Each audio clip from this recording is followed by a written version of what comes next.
What happens when the man who never loved you suddenly can't let you go? Elena Russo walked into that notary office, ready to sign away 8 years of golden loneliness. But the moment her ex-husband saw her kiss another man, everything changed.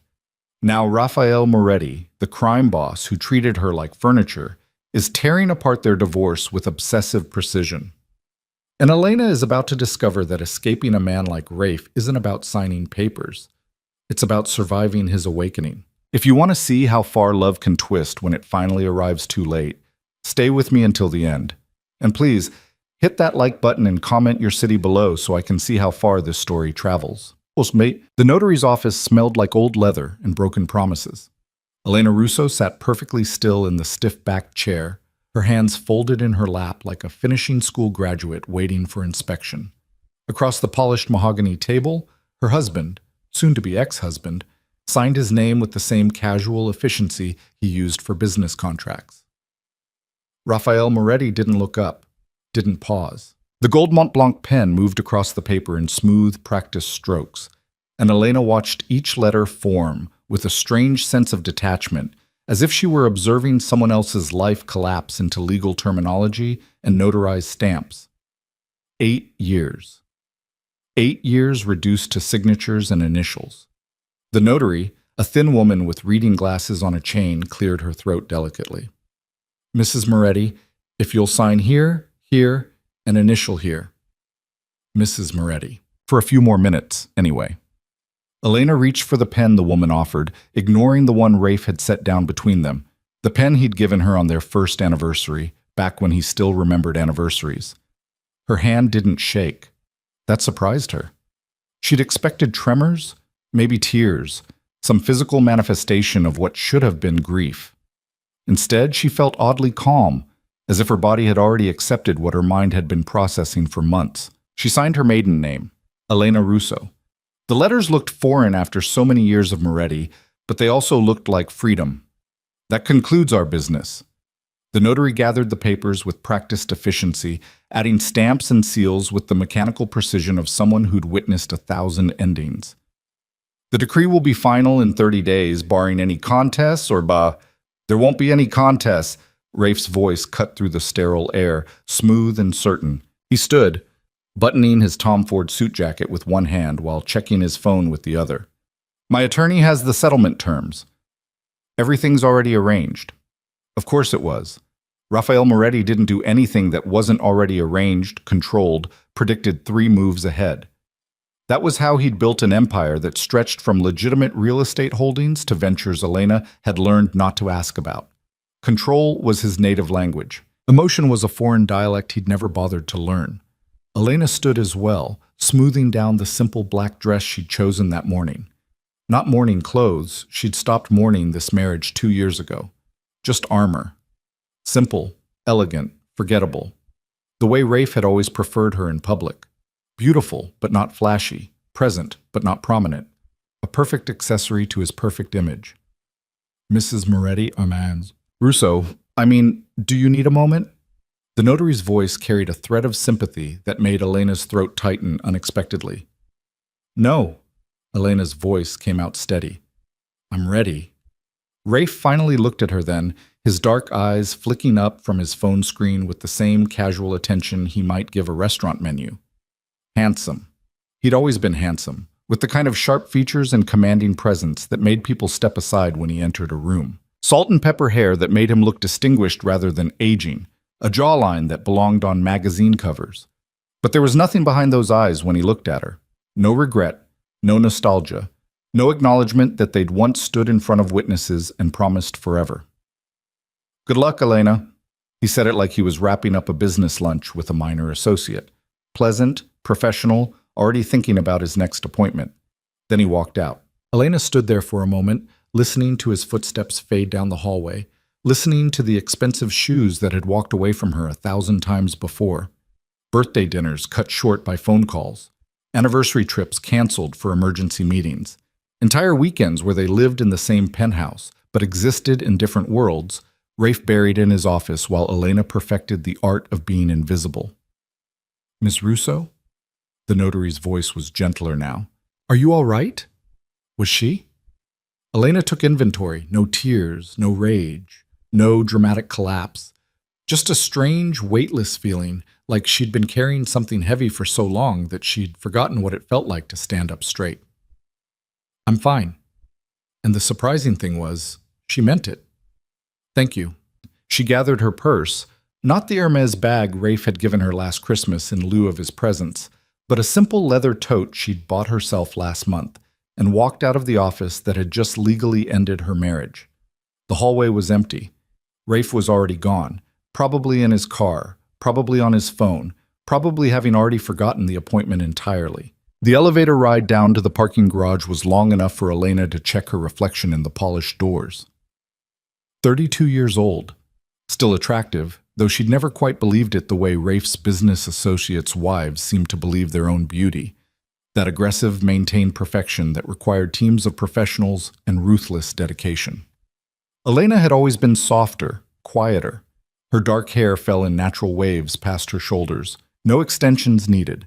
Her face was makeup minimal today, just enough to look polished, but not enough to suggest she'd tried too hard. Brown eyes that looked tired even when she was rested. She looked like herself. Finally. For the first time in 8 years, she looked like Elena Russo instead of Mrs. Raphael Moretti. The garage was dim and cold, all concrete and exhaust fumes, and the echo of her heels against the floor. Elena walked toward her car, not the Mercedes Rafe had given her, which she'd left in the penthouse garage that morning, but the modest Honda sedan she'd bought with her own money from her own account. Another small act of reclamation. She was halfway to her car when she saw him. Rafe stood next to his black Range Rover, phone pressed to his ear, laughing at something the person on the other end said. And next to him, leaning against the car with the casual elegance of someone who belonged there, was a woman Elena had never seen before. Blonde, polished, mid-20s maybe, with the kind of body that required personal trainers and the kind of style that required personal shoppers. She wore a cream-colored blazer over a silk blouse, designer jeans that probably cost more than Elena's entire outfit, and heels that added 3 inches to her already considerable height. At all. No guilt, no surprise. No at all. No guilt, no surprise. No acknowledgement that his ex-wife of approximately 15 minutes might find this scene even slightly jarring.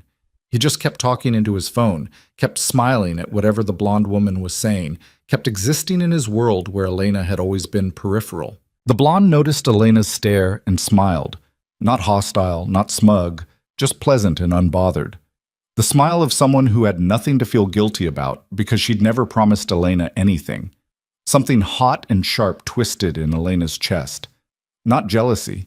She was surprised to realize she didn't care who Rafe was with. But fury. Pure, clean fury at the realization that he'd probably had this woman waiting the entire time. That their marriage had been a formality he'd already moved past weeks or months ago, while Elena was still trying to salvage something that had never really existed. She pulled out her phone with shaking hands and typed a message to Adrien. "Are you free? I could use that coffee you offered." The reply came within seconds. "I'm 20 minutes away. Send me the address." Elena sent the location and leaned against her car, waiting. She didn't look at Rafe again, didn't give him the satisfaction of her attention. Instead, she focused on her breathing, on the cool metal of the car against her back, on the countdown in her head until Adrien arrived. 16 minutes later, a silver Audi pulled into the garage and Adrien Cole stepped out. He saw her immediately and crossed the space between them with the kind of purposeful stride that suggested he understood exactly what she needed. "Elena." He said her name like it mattered, like she was someone worth noticing. "You okay?" Adrien was everything Rafe wasn't. Where Rafe was dark and commanding and dangerously beautiful, Adrien was warm and steady and approachable. Sandy hair that curled slightly at the ends, blue eyes that actually looked at her instead of through her, a build that came from weekend runs and playing basketball with friends, not obsessive gym routines and image management. He wore a simple button-down and jeans, no suit required to prove his worth. They'd met 3 months ago at a charity gala Elena had attended alone. Rafe had canceled at the last minute, as usual. Adrien had been there designing the new wing of the children's hospital they were fundraising for. And he'd made her laugh with his stories about arguing with contractors who thought Art Deco belonged in a pediatric ward. He'd asked for her number, she'd given it to him, and slowly, carefully, over coffee dates and gallery visits and long phone conversations, Elena had started to remember what it felt like to be visible. They'd kissed for the first time 2 weeks ago, in his car after dinner, and Elena had cried afterward, not from regret, but from relief that she could still feel something. "I'm fine," Elena managed a real smile. "Better now." Adrien glanced past her toward where Rafe still stood with the blonde woman, and something shifted in his expression, not jealousy, but understanding. He stepped closer to Elena, giving her space to choose, and she made the choice. She kissed him. Not tentatively, the way she had 2 weeks ago. Not carefully, like she was still married in spirit if not in law.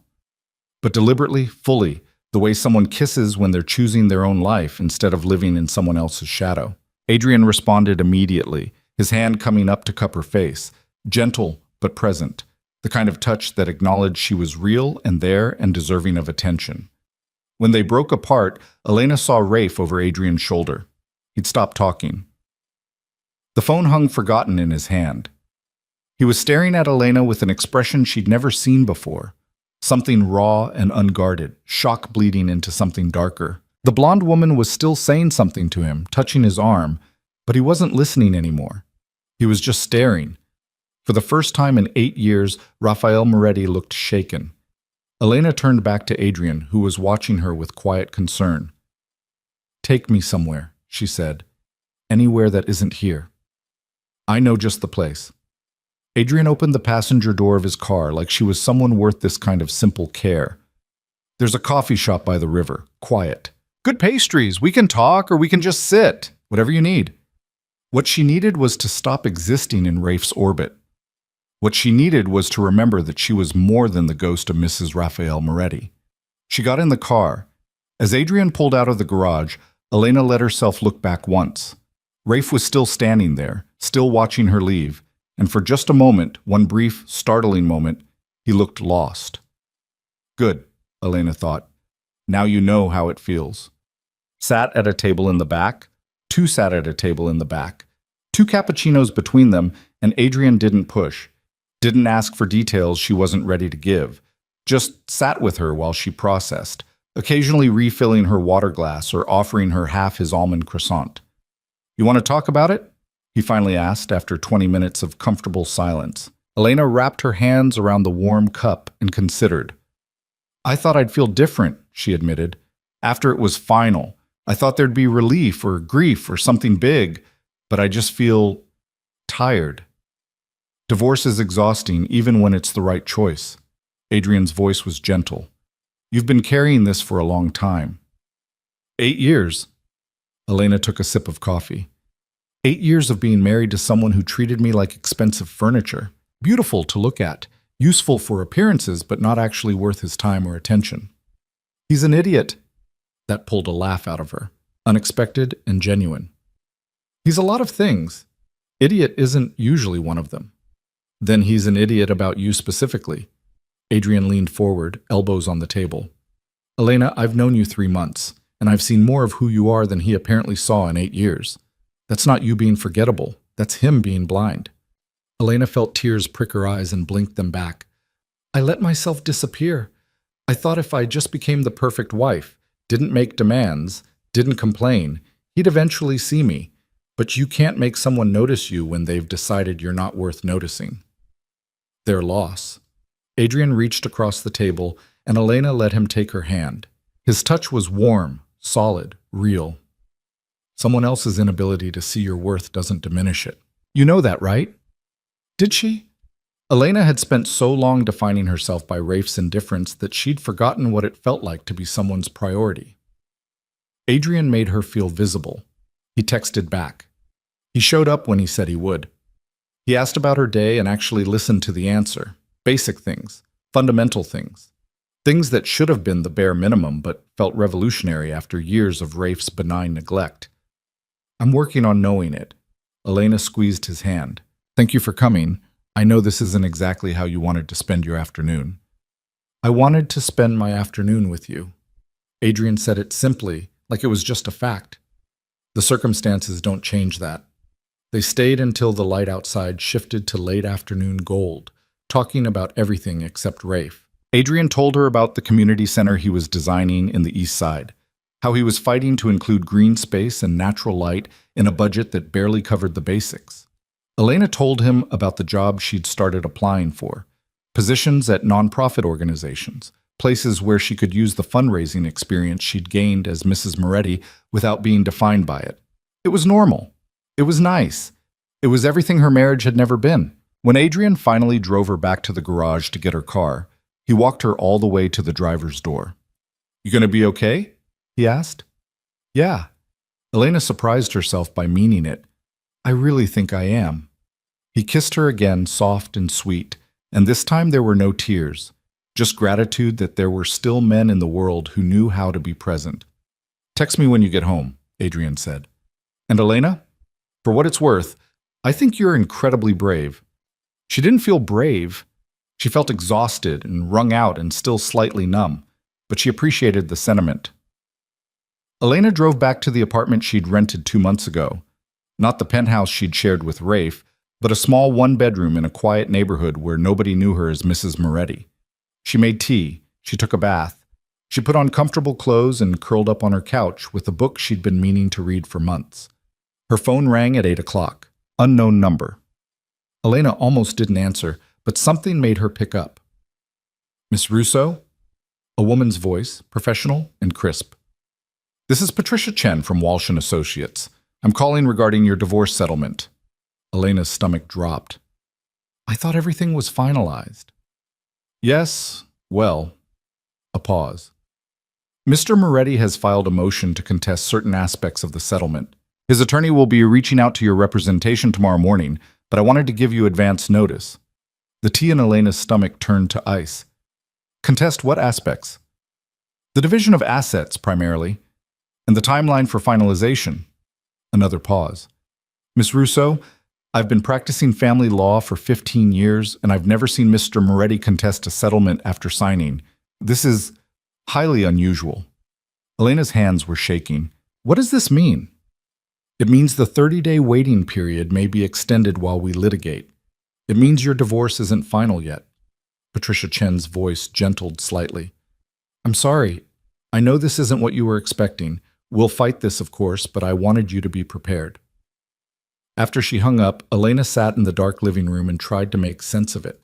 Rafe had been the one to push for the divorce. He'd had his lawyers draft the settlement. He'd signed without hesitation. Why would he suddenly contest it now? Her phone buzzed with a text from an unknown number. "We need to talk." Then another. "Who is he, Elena?" And another, "Call me. Tonight."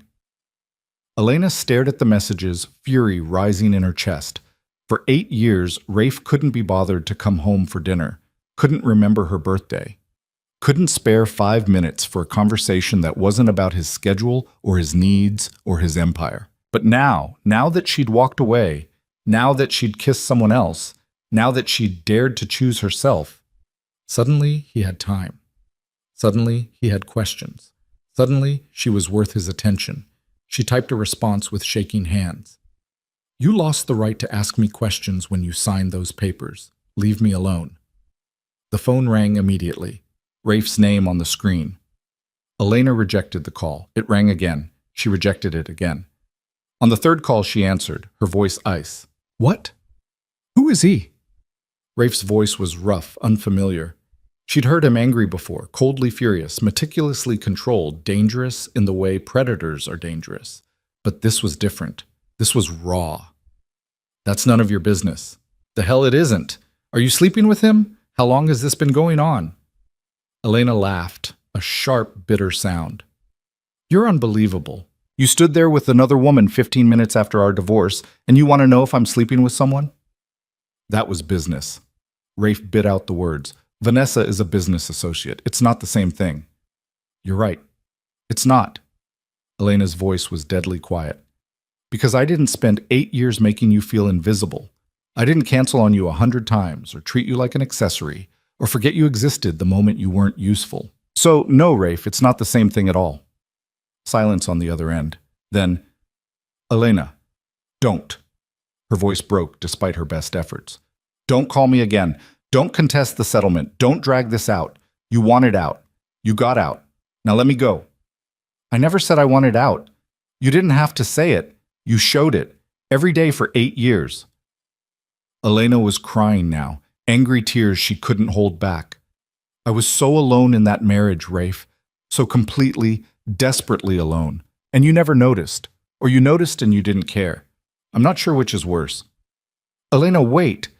She hung up. The phone rang again, but this time she turned it off completely. Then she sat in the dark and cried for the marriage that had never been, for the woman she'd been when she still believed love could be earned through patience and perfection, for all the years she'd wasted being invisible. When the tears finally stopped, Elena washed her face and made a decision. Whatever Rafe was doing, whatever game he thought he was playing, she wasn't going to let him pull her back into his orbit. She'd survived 8 years of his indifference. She could survive his sudden, inexplicable interest. She was done being Rafael Moretti's ghost. She was finally, completely done. The next morning, Elena met with her lawyer. David Walsh was in his 60s, with the kind of sharp intelligence that came from decades of watching marriages collapse and helping people rebuild. He sat across from Elena in his book-lined office, reading through the contest motion Rafe's legal team had filed. It's aggressive, he finally said. He's challenging the asset division, claiming you're entitled to more than what was originally settled. Elena blinked. What? He wants to give you more. David looked up over his reading glasses. The penthouse, full ownership of the vacation properties, a larger settlement. It's... He trailed off, clearly searching for words. Insane, Elena finished. It's insane. I was going to say unprecedented, but insane works too. David set down the papers. Elena, in my professional opinion, this isn't about money. Men like Rafael Moretti don't suddenly become generous unless they want something. He wants to control me. Elena's voice was flat. He can't stand that I walked away. So now he's using the settlement to drag things out, to keep me tied to him. David nodded slowly. That would be my assessment as well. The question is, what do you want to do about it? I want it over. Elena leaned forward. I don't want his properties or his money or his guilt offerings. I want the original settlement and I want it finalized. We can fight this. It'll take time, probably several months, but we can push for the original terms. David hesitated. Elena, I have to ask, is there any possibility this is genuine? That he's having second thoughts about the divorce? Elena thought about the blonde woman in the garage, about 8 years of canceled plans and empty conversations, about the way Rafe had looked at her in that notary office like she was already gone. If he is, she said quietly, it's only because I'm the first thing he's ever lost that he didn't mean to lose. And that's not love. That's ego. David nodded, something like respect in his eyes. Then we fight. I'll file our response today. Elena left the office feeling slightly steadier. She had a plan. She had representation. She had... Her phone buzzed. A text from Adrien. Lunch today. There's something I want to talk about. They met at a small Italian place near Adrien's office, tucked into a corner booth where the lunch crowd's chatter provided a buffer of privacy. Adrien looked nervous, his fingers drumming against his water glass. Everything okay? Elena asked. Yeah, Adrien took a breath. I've been thinking about us, about where this is going. Elena's stomach tightened. Okay. I like you, Elena. A lot. These past 3 months have been incredible. Adrien reached across the table for her hand. But I need to know if you're really ready for this. Because last night, when your ex-husband called, when you told me he was contesting the settlement, I realized I might be walking into something more complicated than I'm equipped to handle. It was fair. It was honest. It was exactly the kind of direct communication Elena had been craving for years. I understand, she said quietly. And you're right. This is complicated. Rafe is making it complicated. That's what worries me. Adrien's blue eyes were serious. Elena, I don't want to be the rebound guy. I don't want to be the person you're with just to prove you've moved on. I want to be with you because you choose me, not because you're choosing not to be with him. It's not like that. But even as she said it, Elena wondered if it was entirely true. Had she kissed Adrien in that garage because she wanted him, or because she'd wanted Rafe to see her want someone else? Isn't it? Adrien's voice was gentle, but firm. Be honest with yourself, Elena. Are you over him? Really over him? Elena thought about that moment in the garage when Rafe had looked shaken, the small, ugly satisfaction she'd felt, the way she'd wanted him to hurt the way she'd been hurting. I don't love him anymore, she said finally, but I'm angry, and I'm hurt, and maybe I'm not as over it as I thought I was. Adrien nodded slowly. Thank you for being honest. Are you breaking up with me? Elena's voice was smaller than she'd intended. No? Adrien squeezed her hand, but I think maybe we need to slow down. Give you space to really finish this chapter before we try to start a new one. Because, Elena, you deserve someone who's completely present, and I deserve to be with someone who isn't still working through someone else. It hurt, but it was also true. They finished lunch making careful conversation about safe topics. Adrien's projects, Elena's job applications, a movie they both wanted to see. It was pleasant. It was sad. It was the beginning of an ending, even if neither of them wanted to admit it yet. When Adrien walked her to her car, he kissed her forehead instead of her lips. I'm not going anywhere, he said. I just need you to work this out, really work it out. And then, if you still want to see where this goes, I'm here. Elena nodded, not trusting her voice. She drove home in silence, parked in silence, walked up to her apartment in silence. And when she finally closed the door behind her, she let herself cry again. Not for Rafe this time, but for Adrien. For the possibility of something real that she might be too broken to build yet. Her phone buzzed with an email notification. Subject: Final warning. R. Moretti. Elena's hand shook as she opened it. The message was short, typed instead of dictated, which meant Rafe had written it himself. Elena, I know you don't want to hear from me. I know I have no right to ask for your time or attention, but there are things you don't understand about the situation, things I need to explain before this goes any further. Please. One conversation, that's all I'm asking. I'll be at the penthouse tonight at 8. If you don't come, I'll know you're done and I'll sign whatever papers Walsh sends over. But if there's any part of you that wants answers, I'll be there. Or Elena stared at the screen until the words blurred. One conversation. Answers to what questions? Explanations for what situation? She should delete it. She should tell David to push forward with contesting Rafe's contest. She should block Rafe's number and his email and every avenue of contact he had. But 8 years was a long time to be married to someone. And despite everything, despite the loneliness and the anger and the complete destruction of whatever they'd once been, there was still a part of Elena that wanted to understand why. Why he'd married her if he never planned to actually be married to her. Why he'd let her disappear. Why he suddenly cared now that she was gone. Maybe it was closure she needed. Or maybe it was just one last chance to be seen by the man who'd refused to see her for so long. Either way, at 7:45 that evening, Elena found herself standing outside the penthouse they'd shared, keycard in hand, trying to decide if she was brave or stupid. She swiped the card.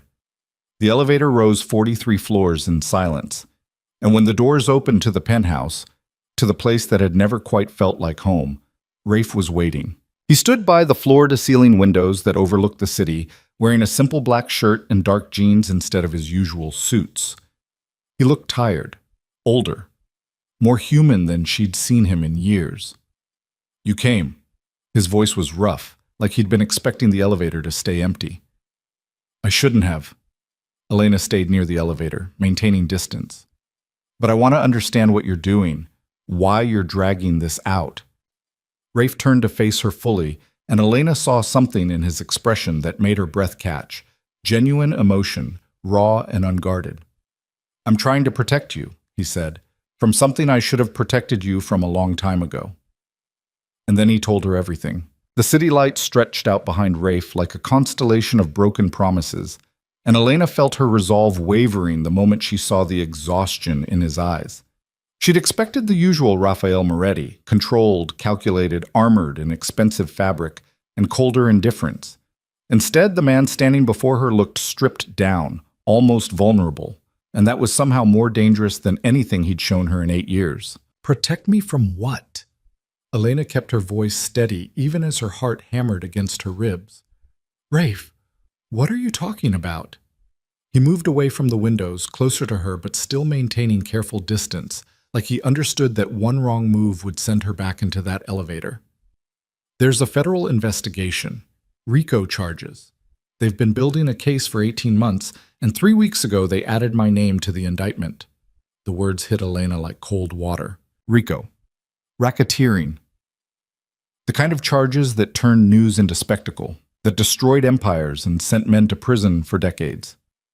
She'd always known Rafe operated in gray areas, had always chosen not to look too closely at the source of their wealth. But this? You're telling me this now? Her voice rose despite her best efforts. After the divorce? After everything? I'm telling you now because you need to understand why I kept you at arm's length.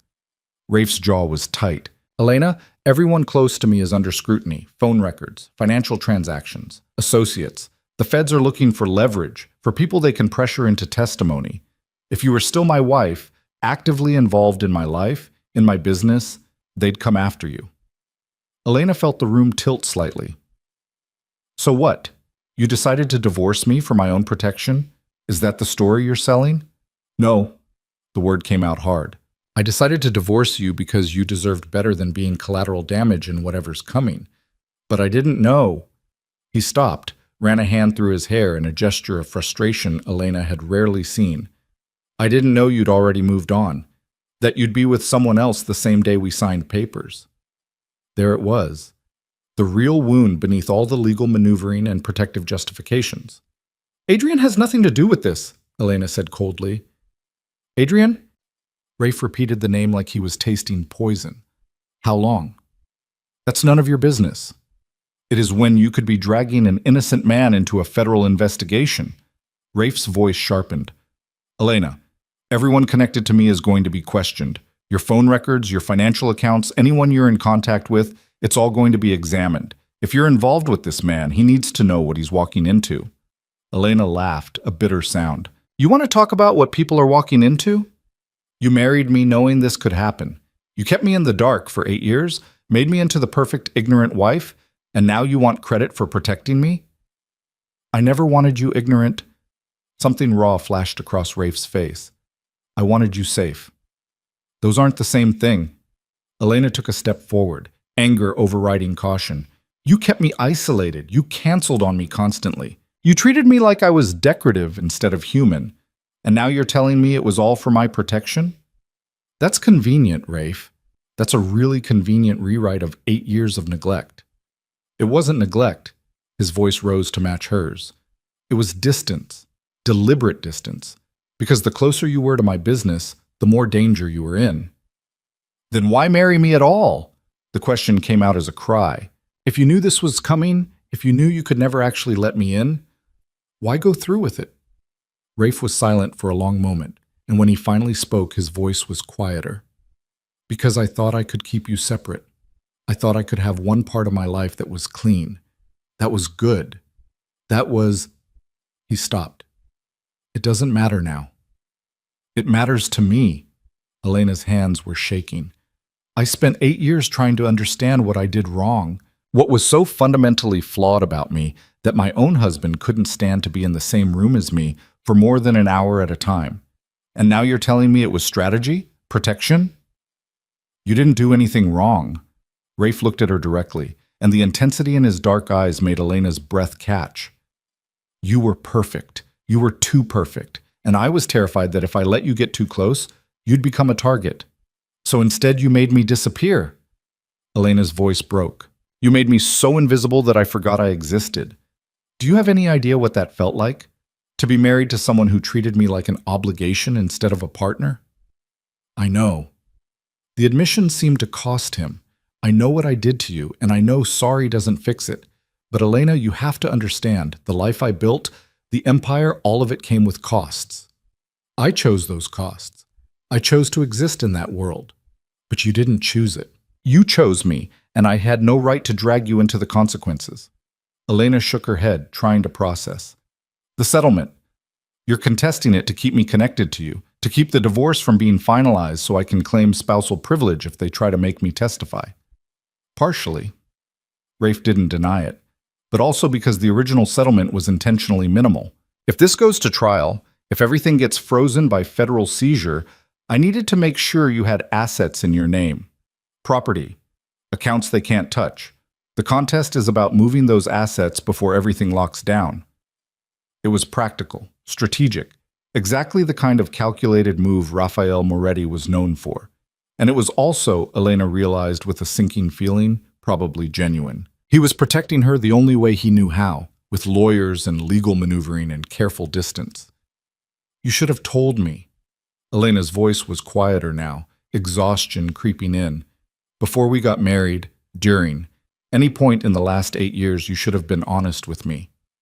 Would you have stayed? Rafe asked.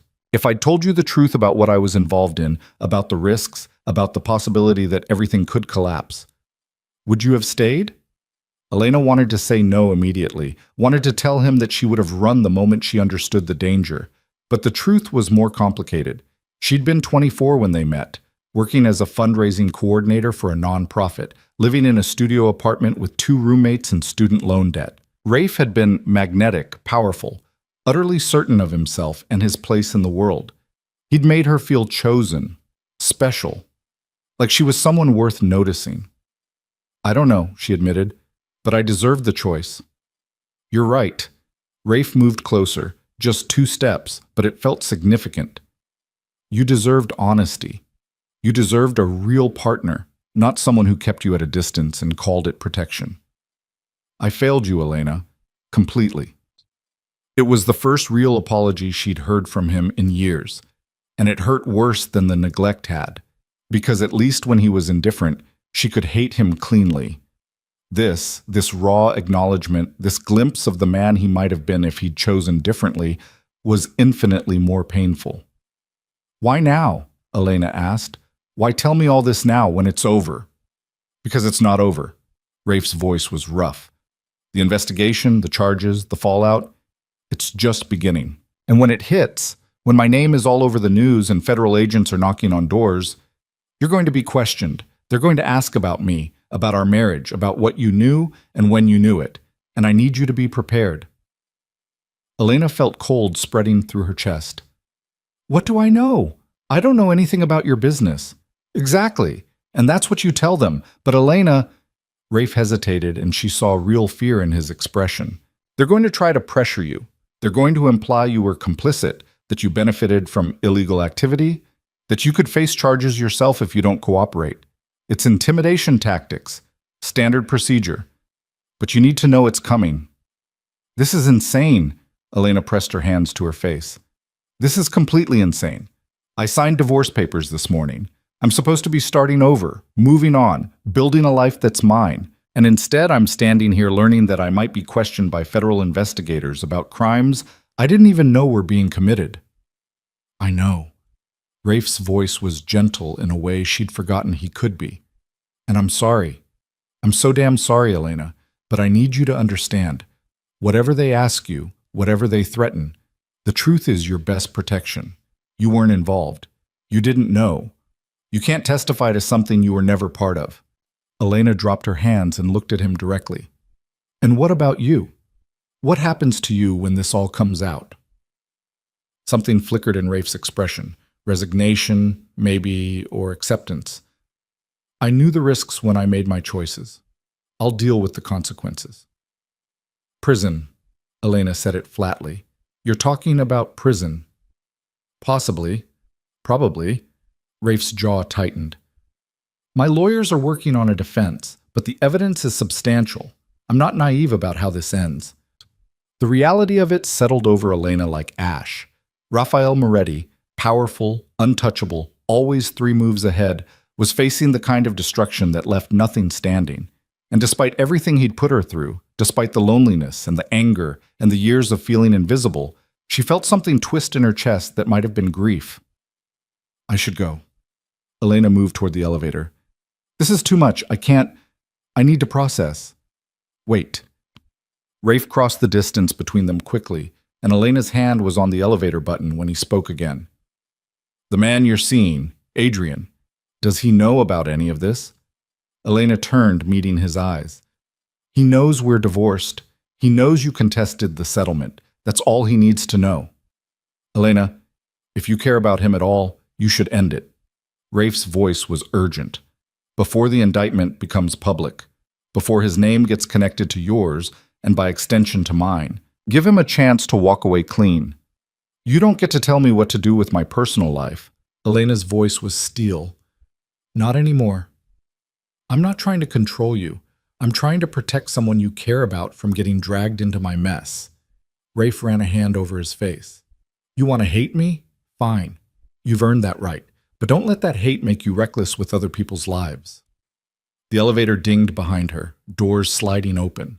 I'll think about what you said, Elena said quietly. About the investigation, about being prepared. But Rafe, you don't get to rewrite history. You don't get to pretend the last 8 years were about protection when they felt like abandonment.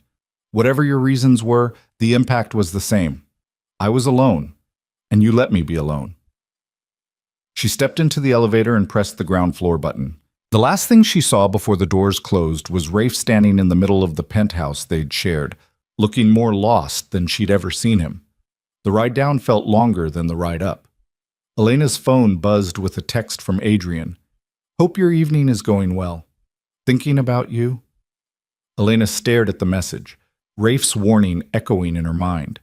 If you care about him at all, you should end it. Give him a chance to walk away clean. She typed and deleted 3 different responses before settling on, Can we talk tomorrow? Something's come up. His reply was immediate. Of course. Everything okay? Not really, but it will be. She hoped that was true. Elena drove home on autopilot, her mind spinning through everything Rafe had told her. RICO charges, federal investigation, testimony.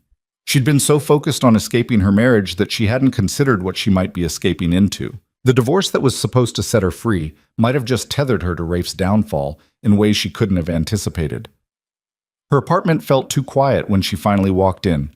She made tea she didn't drink and sat on her couch staring at nothing while her phone buzzed with increasingly concerned messages from Adrien. Finally, around midnight, she sent him one more text. I need to be honest with you about something. Can we meet for breakfast? I'll explain everything. She didn't sleep. Couldn't sleep. Instead, she sat up researching RICO statutes and federal racketeering cases until her eyes burned and the legal jargon started to blur together. One thing became crystal clear. If Rafe was indicted, the investigation would consume everyone in his orbit. Associates, employees, family members, and ex-wives who'd signed divorce papers less than 48 hours ago. The next morning, Elena met Adrien at a diner near his office. He was already there when she arrived, coffee ordered, concern written clearly across his face. Talk to me, he said as soon as she slid into the booth across from him. What's going on? Elena took a breath and told him everything. The investigation, the charges, Rafe's explanation for the contested settlement, the possibility that she'd be questioned, that anyone connected to her might be scrutinized. She watched Adrien's expression shift from concern to shock to something harder to read. When she finished, he was quiet for a long moment. So your ex-husband is potentially facing federal racketeering charges, Adrien finally said, and you might be called to testify. Yes. And he warned you that anyone you're involved with could be questioned as part of the investigation. Yes. Adrien leaned back against the vinyl booth, processing. That's a lot, Elena. I know, and I understand if this is too much. Elena's voice was steady, even though her hands were shaking. If you want to walk away, I won't blame you. This isn't what you signed up for. No, Adrien agreed. It's not. He studied her face, his blue eyes searching. But I'm not sure walking away is that simple either. We've been seeing each other for 3 months. My name is probably already in your phone records, your credit card statements from dinners we've had. If they're really doing a comprehensive investigation, then you're already connected. Elena felt sick. I'm sorry. I should have ended this the moment Rafe told me. I should have... Hey, Adrien reached across the table, taking her hand. You didn't do anything wrong. Your ex-husband made choices that led to this situation. You're just trying to navigate the fallout. But I'm dragging you into it. You're not dragging me. I'm choosing to stay informed. Adrien squeezed her hand gently. But, Elena, I need to ask. Is there any possibility you knew about whatever he was involved in? Anything that could make you complicit? The question stung, but it was fair. No, I mean, I knew his business wasn't entirely legitimate. You don't build that kind of wealth through completely legal channels. But the specifics, the details, he kept me completely separate from all of it. Kept you in the dark. He called it protection. Elena's voice was bitter. I called it neglect. Turns out it might have been both. Adrien was quiet again, and Elena could see him working through the implications, weighing his options. This was the moment, she realized. This was where he'd decide if she was worth the risk or if the smart play was to cut his losses and run. I need some time, he finally said. Not because I want to leave, but because this is serious. Federal investigations, potential testimony, having my life examined, I need to think about what that means for me. For my career, for my family. I understand. Elena pulled her hand back, trying to keep her voice from shaking. Take whatever time you need. I'm not abandoning you. Adrien's voice was firm. But I'm also not going to pretend this doesn't change things. We went from dating to federal investigation in 24 hours. That's a lot to process. They finished breakfast making stilted conversation, and when Adrien walked her to her car, he kissed her cheek instead of her lips. It felt like goodbye, even though neither of them said the word. Elena spent the rest of the day calling her lawyer and trying to understand what came next. David Walsh was blunt. If there's an indictment coming, you need to be prepared for a media storm, he said. Your name will be mentioned. Your marriage will be dissected. And yes, you'll likely be questioned by federal investigators. The spousal privilege complicates things since you're in the process of divorcing, but it's not a complete shield. What do I do? Elena felt overwhelmed. You tell the truth, you cooperate fully, and you don't lie to federal agents under any circumstances. David's voice was serious. Elena, I'm going to recommend you retain a criminal defense attorney. Not because you've done anything wrong, but because you need someone who specializes in federal investigations advising you through this process. A criminal defense attorney, for a woman whose biggest crime had been trusting the wrong man. That evening, Elena's phone rang with another unknown number. She almost didn't answer, but something made her pick up. Ms. Russo, this is Special Agent Marcus Chen with the FBI. I'd like to schedule a time to speak with you regarding your relationship with Rafael Moretti. Elena's blood went cold. I need to speak with my attorney first. Of course. That's your right. Agent Chen's voice was professionally neutral. But, Ms. Russo, I should tell you, cooperation at this stage tends to work in people's favor. The sooner we can have a conversation, the better. I'll have my attorney contact you. Elena's voice was shaking. I'm not answering any questions without legal representation. Understood. We'll be in touch. The call ended and Elena immediately dialed David Walsh, then spent the next hour on the phone with him and a criminal defense attorney named Rebecca Torres, who specialized in federal cases. Rebecca was direct and no-nonsense. Don't talk to anyone about this case without me present, she said. Not friends, not family, and definitely not Rafael Moretti. Every conversation you have from this point forward could potentially be used in court. Do you understand? Yes. Good. I'll coordinate with Agent Chen to schedule a formal interview. In the meantime, I need you to compile documentation of your financial independence from Moretti. Bank accounts in your name only. Credit cards you pay yourself. Any evidence that you maintained separate finances. We had separate accounts, Elena said. I insisted on it. I always wanted to maintain some independence. That's going to help your case significantly. Rebecca sounded relieved. It establishes a pattern of separation between you and his business dealings. We can work with that. After the call ended, Elena sat in the growing darkness of her apartment and tried to understand how her life had spiraled so completely out of control. 48 hours ago, she'd signed divorce papers and thought she was finally free. Now, she had a criminal defense attorney, and the FBI wanted to question her about crimes she didn't commit and barely understood. Her phone buzzed. A text from an unknown number. I heard Chen called you. Don't let them intimidate you. Tell the truth and you'll be fine. Elena stared at the message, fury rising in her chest. Even now, even from the center of his own impending destruction, Rafe was trying to manage her, to control the narrative, to tell her what to do. She typed back with shaking hands. Stop contacting me. I have attorneys. I don't need your advice. The response came immediately. I'm trying to help. You've helped enough. Stay away from me. She blocked the number, then called Rebecca Torres back. Rafe just texted me, she said, telling me not to be intimidated by the FBI. Is that a problem? Rebecca swore quietly. It could be construed as witness tampering. Forward me the messages and block his number immediately. And Elena? I'm serious about the no contact rule. If he reaches out again through any channel, you document it and send it directly to me. Don't respond. I already blocked him. Good. Keep it that way. That night, Elena lay awake thinking about everything she'd lost in the span of 2 days. Her marriage, which was already dead but now felt like it was being publicly autopsied. Her privacy. Federal agents would be combing through her life looking for evidence she didn't have. Adrien, who was probably smart enough to walk away before he got dragged into this mess. And her anonymity. Once Rafe's indictment became public, her name would be linked to his forever. She'd wanted freedom. Instead, she'd gotten federal scrutiny and legal bills, and the suffocating feeling of being trapped in someone else's consequences. Her phone lit up with a text from Adrien. I've been thinking about what you told me. Can we talk? Elena's heart jumped. Now? If you're awake, I can come by? She gave him her address, then spent 15 minutes trying to make herself look less exhausted and more composed. When Adrien arrived, he looked serious, but not angry, which Elena took as a good sign. I talked to my lawyer, he said as soon as she let him in. About the investigation, about what it might mean for me if we keep seeing each other. Elena's stomach dropped. And he said that unless I was directly involved in Moretti's business, which I'm not, there's no legal reason why we can't continue our relationship. Adrien sat down on her couch, and Elena sat beside him. But he also said that federal investigations can get invasive.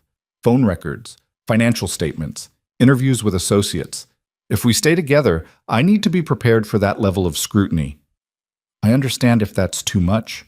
Elena's voice was quiet. It is too much. Adrien turned to face her. It's way too much for 3 months of dating. It's the kind of complication that makes people run in the opposite direction.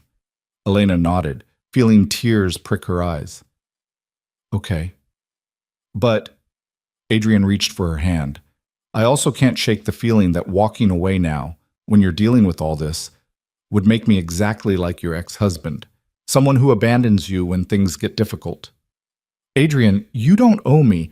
I know I don't owe you, but I like you, Elena, a lot. And I think there could be something real here if we had a chance to build it without all this external pressure. He took a breath. So here's what I'm proposing. We slow down, like I said before. We don't make any big commitments or declarations, but I don't walk away either. I stay, and we see where this goes, and we deal with the investigation as it comes.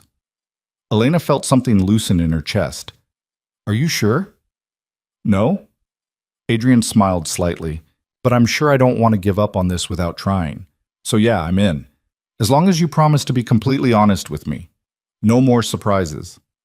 I promise. Elena squeezed his hand. And Adrien, thank you for not running. Yet, he said wryly. Thank you for not running yet. They spent the evening talking through logistics, what the investigation might entail, how they'd handle media attention if it came, what boundaries they needed to maintain. It was practical and unromantic and exactly what Elena needed. When Adrien left around midnight, he kissed her at the door. A real kiss, not a goodbye kiss. And Elena felt the first genuine hope she'd had in days. Maybe she couldn't control what happened with the investigation. Maybe her life was about to become uncomfortably public. Maybe everything with Rafe was going to get worse before it got better. But she had Adrien choosing to stay. She had lawyers protecting her interests. And she had herself, stronger than she'd been 2 days ago, clearer about what she wanted, more certain of her own worth. The next morning, Elena's phone rang at 7 a.m. David Walsh. The indictment just became public, he said without preamble. Rafael Moretti has been formally charged with racketeering, money laundering, and conspiracy. It's going to be all over the news in about an hour. Elena turned on her television and watched her ex-husband's mugshot flash across the screen. The man who'd always been so carefully composed, so meticulously in control, looked tired and grim in the booking photo. The ticker at the bottom of the screen read, Prominent businessman Rafael Moretti arrested in federal racketeering case. Her phone started ringing almost immediately. Unknown numbers. Reporters, probably. Elena silenced them all and called Rebecca Torres. I'm getting calls, she said. Don't answer any of them. Don't issue any statements. The best thing you can do right now is stay completely silent. Rebecca's voice was firm. I've scheduled your FBI interview for next week. Until then, lay low. Laying low proved impossible. By noon, there were reporters outside Elena's apartment building. By evening, her name was trending on social media. Rafael Moretti's ex-wife, mystery woman in Moretti case. Speculation about what she knew and when she knew it. Adrien called that afternoon. Are you okay? I saw the news. I'm surviving. Elena was watching from her window as reporters camped out on the sidewalk. I can't leave my apartment without cameras in my face. Come stay with me. The offer was immediate. They don't know my address. You can have some privacy while this initial media storm passes. Elena hesitated. Adrien, that's going to make you more connected to all this. I'm already connected. Might as well be useful. His voice was warm. Pack a bag. I'll pick you up from the parking garage in 20 minutes. Elena packed quickly and slipped out through the building's rear entrance, avoiding the media congregation at the front. Adrien's car was waiting, and he drove her to his townhouse in a quiet neighborhood across town. Guest room is yours, he said as he helped her with her bag. Stay as long as you need. That night, Elena sat in Adrien's guest room and watched the news coverage of Rafe's arrest. They had footage of him being led into federal court, his usual confidence stripped away by handcuffs and the flash of cameras. His lawyer read a statement declaring his innocence and intention to fight the charges vigorously, and then they showed clips of Elena, or rather, of the ex-wife. Paparazzi photos from her attempts to leave her apartment. Speculation about their marriage, their divorce, whether she'd cooperate with investigators. A legal analyst saying that ex-spouses often made valuable witnesses in RICO cases. Her phone buzzed. A text from an unknown number that had somehow gotten through her blocks. I'm sorry you're being dragged through this. You deserve better. R. Elena deleted it without responding. Rafe had apologized plenty. What she needed now wasn't his regret. It was his silence. The FBI interview happened on a Tuesday morning in a sterile conference room with Rebecca Torres seated beside Elena and Agent Chen across from them. There was another agent present, a woman named Jennifer Park, who took notes while Chen asked questions. They were methodical, professional.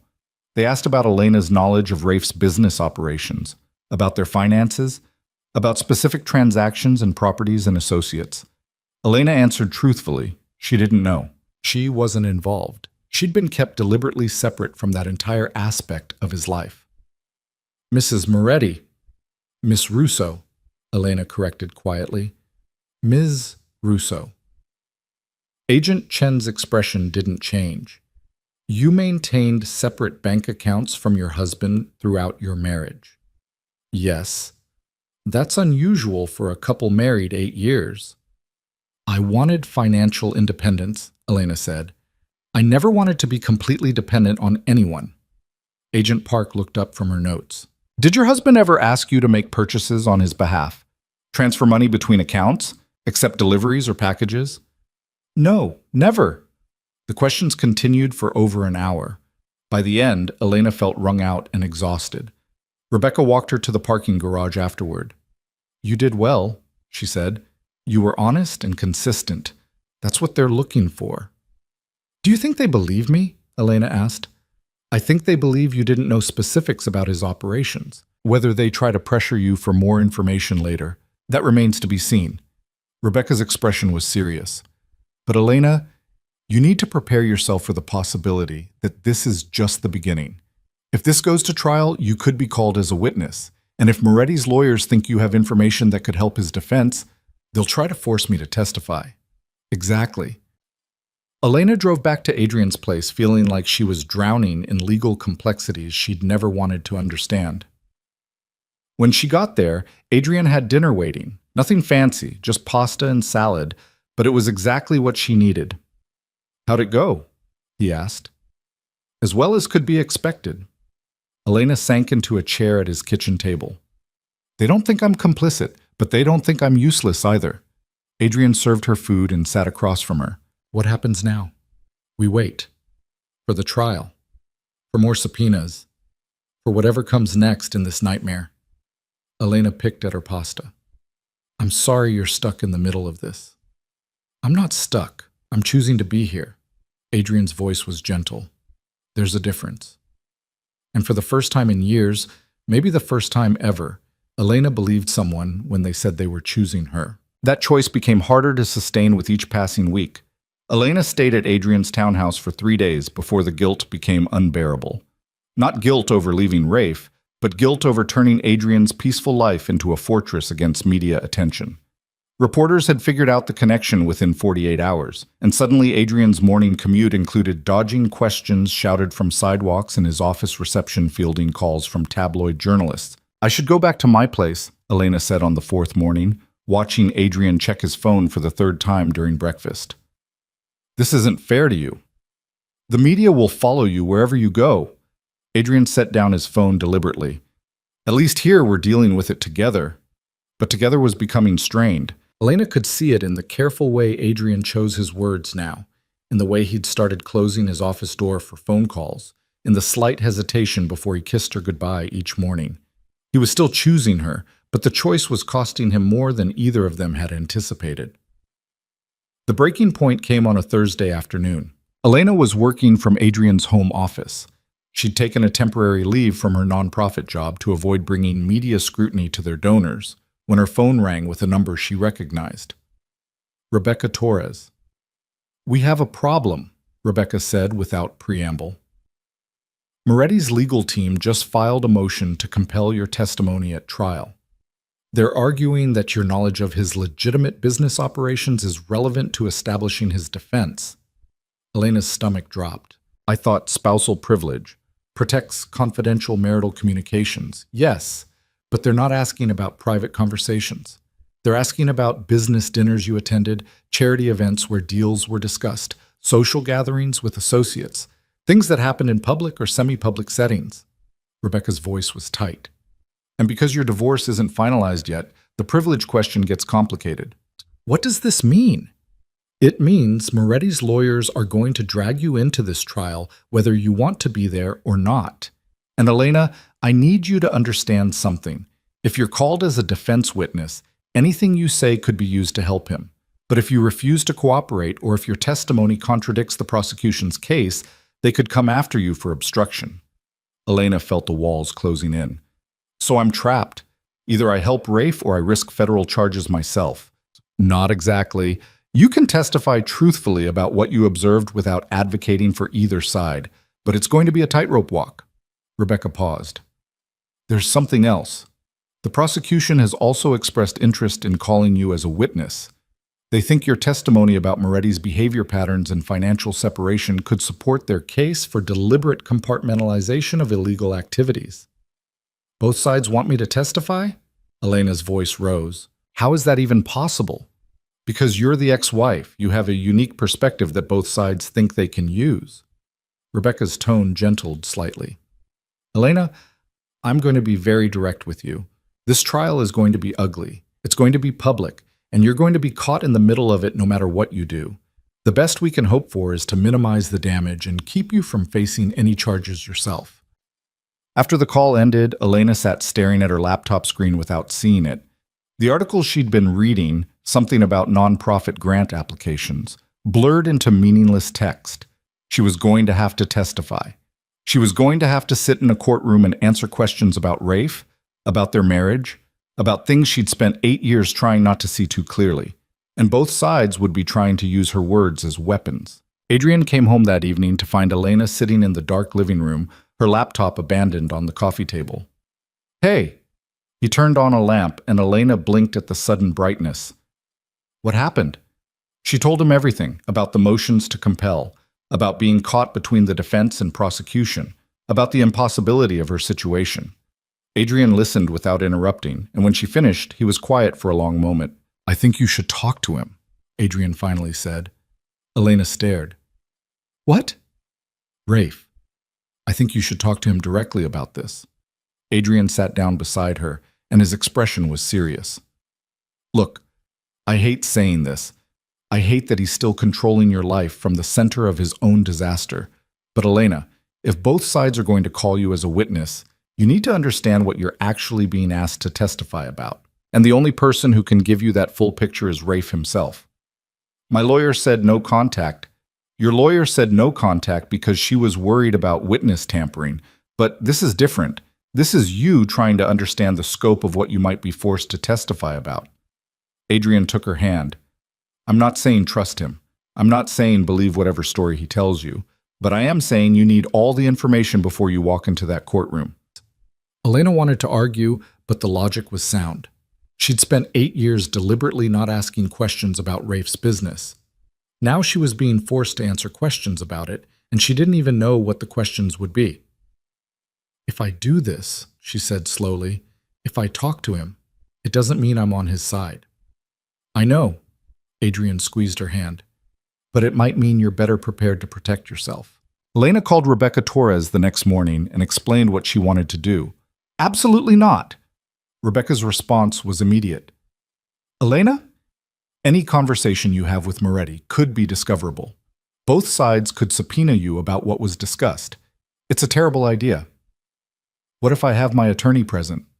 What if it's an official meeting with both legal teams? Rebecca was quiet. That's different. That would be a proffer session, preliminary discussions about potential testimony. Those conversations typically have some protection. She paused. But Elena, are you sure you want to do this? Sitting across from Moretti, hearing his version of events, it's going to be hard. Everything about this is hard. Elena's voice was steady. At least this way I'm choosing to face it instead of having it sprung on me in court. Rebecca arranged the meeting for the following Monday at a neutral conference room in her law firm's office building. Rafe would attend with his lead attorney, a sharp-dressed woman named Marion Voss who had a reputation for decimating prosecution witnesses. Rebecca would be there for Elena. And Agent Chen had been notified as required by law, though the FBI wasn't sending a representative. Elena spent the weekend at Adrien's place trying to prepare mentally for seeing Rafe again. It had been 3 weeks since that night in the penthouse. 3 weeks of watching his arrest and arraignment and bail hearing play out on national news. She'd seen him only through television screens and newspaper photos, and the distance had made it easier to maintain her anger. Now she was going to have to sit across a table from him and discuss the ruins of everything they'd built together. Adrien drove her to the meeting Monday morning. He couldn't come inside. This was strictly attorneys and principals. But he walked her to the building entrance. You don't have to do this, he said quietly. Yes, I do. Elena straightened her shoulders. But thank you for reminding me I have a choice. The conference room was sterile and intimidating, all glass and steel and uncomfortable chairs. Rebecca was already there, reviewing documents. Marion Voss arrived moments later with an assistant carrying 3 banker's boxes of files. And then Rafe walked in. He looked different, thinner maybe, or just worn down by the weight of federal charges and constant legal preparation. He wore a suit, but not one of his usual power pieces. Something softer, more approachable, probably chosen by Marion to make him look sympathetic. When his eyes met Elena's, something flickered in his expression that looked almost like pain. Thank you for agreeing to this meeting, Marion said, taking control immediately. Ms. Russo, we appreciate your willingness to discuss potential testimony. I want to be clear from the outset. Nothing said in this room constitutes legal advice from our firm to you, and you should rely entirely on your own counsel's guidance. Understood. Elena's voice was cool. Marion opened one of the boxes and pulled out a timeline document.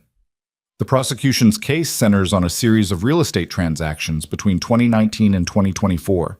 They allege that Mr. Moretti used these transactions to launder money from illegal gambling operations and loan sharking activities. What we need to establish is that Mr. Moretti maintained legitimate business interests that fully accounted for his income and assets. I don't know anything about his business interests, Elena said, legitimate or otherwise. You attended business dinners, charity galas, social events with his associates. Marion's tone was patient, like she was explaining something simple to a child. You observed his behavior in professional contexts. That observation is valuable testimony. Testimony saying what exactly? Marion pulled out another document. That Mr. Moretti conducted himself as a legitimate businessman, that his associates were reputable professionals. That the events you attended were standard networking and philanthropic activities, not criminal conspiracy. Elena looked at Rebecca, who gave a slight nod. Answer truthfully. Some of his associates were reputable. Elena said slowly, but some of them made me uncomfortable.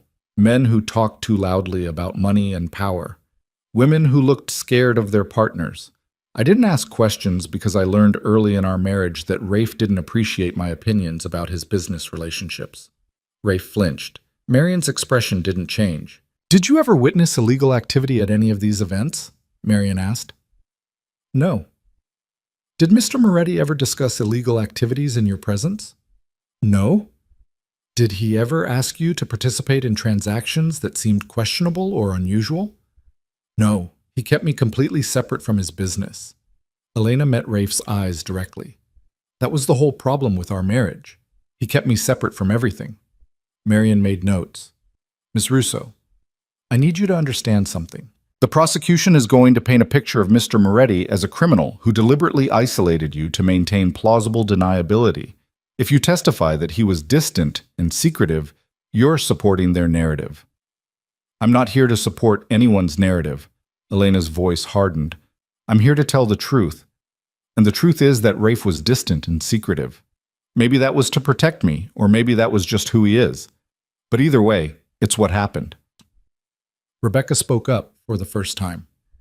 "Ms. Voss, my client has been very clear that she will testify truthfully about her observations and experiences.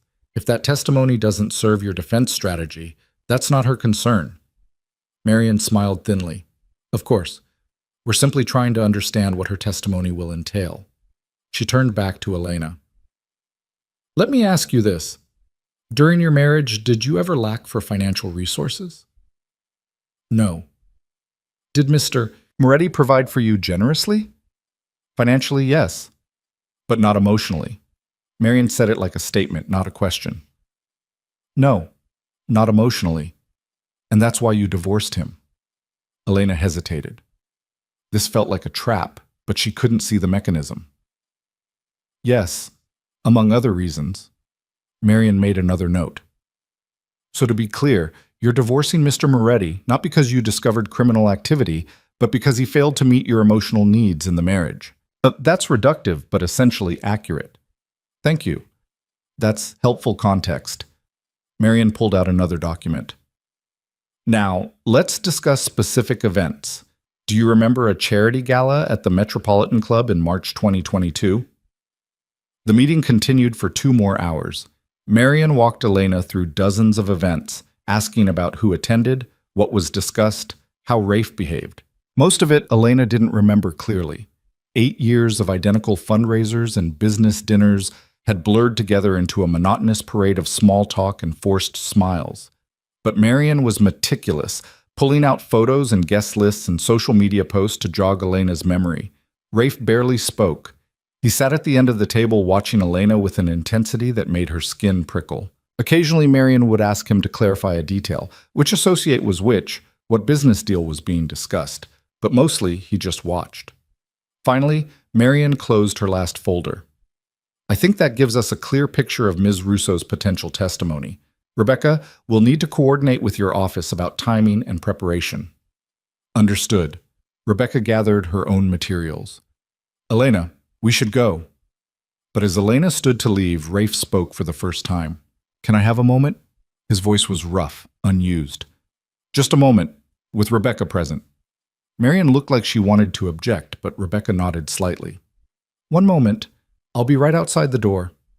The attorneys filed out, leaving Elena and Rafe alone in the glass-walled conference room. Elena stayed standing, maintaining distance. "Thank you for doing this," Rafe said quietly. "I know how hard this must be." "You don't know anything about how hard this is." Elena's voice was sharp. "You created this situation. I'm just trying to survive it." "I know." Rafe stood as well, but didn't move closer. "Elena, I need you to understand, whatever you say on that stand, whatever testimony you give, I'm not going to resent you for it. Tell the truth. Protect yourself. That's all I want. Since when do you care what I want?" "I've always cared." The words came out raw. "I just didn't know how to show it without putting you in danger." Elena laughed bitterly. "You keep saying that, like distance and neglect were the same as protection, like making me invisible was some kind of gift." "It wasn't a gift. It was cowardice." Rafe ran a hand through his hair. a gesture of frustration she recognized from years of watching him from across rooms. I told myself I was keeping you safe, but the truth is I was too much of a coward to give you the choice, to tell you the truth and let you decide if you wanted to stay. You're right. You were a coward. Elena felt tears threatening and blinked them back. But knowing that now doesn't change the 8 years I spent feeling like I didn't matter. You mattered. Rafe's voice broke slightly. You were the only thing in my entire life that mattered, and I destroyed it because I didn't know how to love someone without controlling them. The admission hung in the air between them. Elena wanted to stay angry, wanted to maintain the clean fury that had sustained her through the divorce and the investigation. But looking at Rafe now, stripped of his usual armor, facing prison and public humiliation, she felt something shift in her chest. Not forgiveness. She wasn't ready for that, might never be ready for that. But understanding, maybe. A recognition that they'd both been trapped in a marriage neither of them knew how to fix. I saw you, she said quietly, in that garage after we signed the papers, with that blonde woman. You looked happy, lighter, like being free of me was a relief. Rafe's expression crumpled.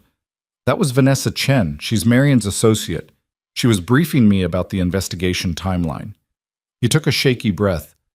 I was laughing because she'd just told me a story about her kid getting suspended from school for starting a philosophical debate about whether detention was a violation of human rights. It was the first moment in months I wasn't thinking about the indictment or the divorce or...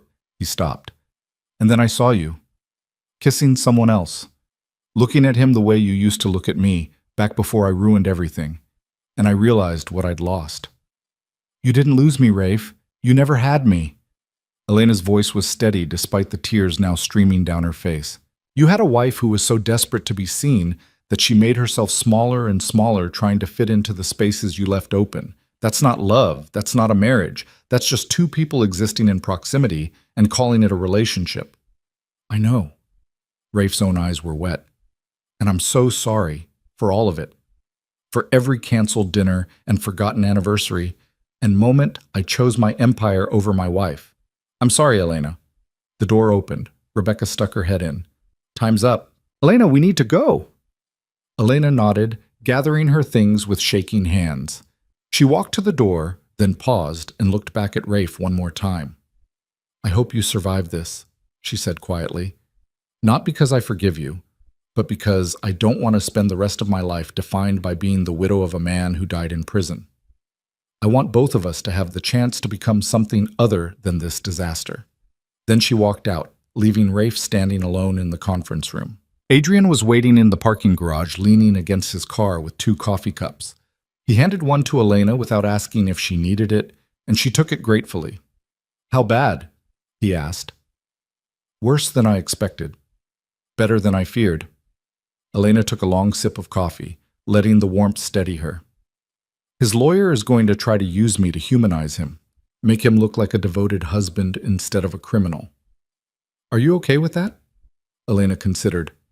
I'm going to tell the truth. If the truth makes him look human, that's not my problem. But I'm not going to lie to protect him either. They drove back to Adrien's place in silence. When they got inside, Elena finally let herself collapse on the couch, exhausted by the emotional weight of the morning. Adrien sat beside her. Can I ask you something? Always. Do you still love him? Adrien's voice was careful, neutral.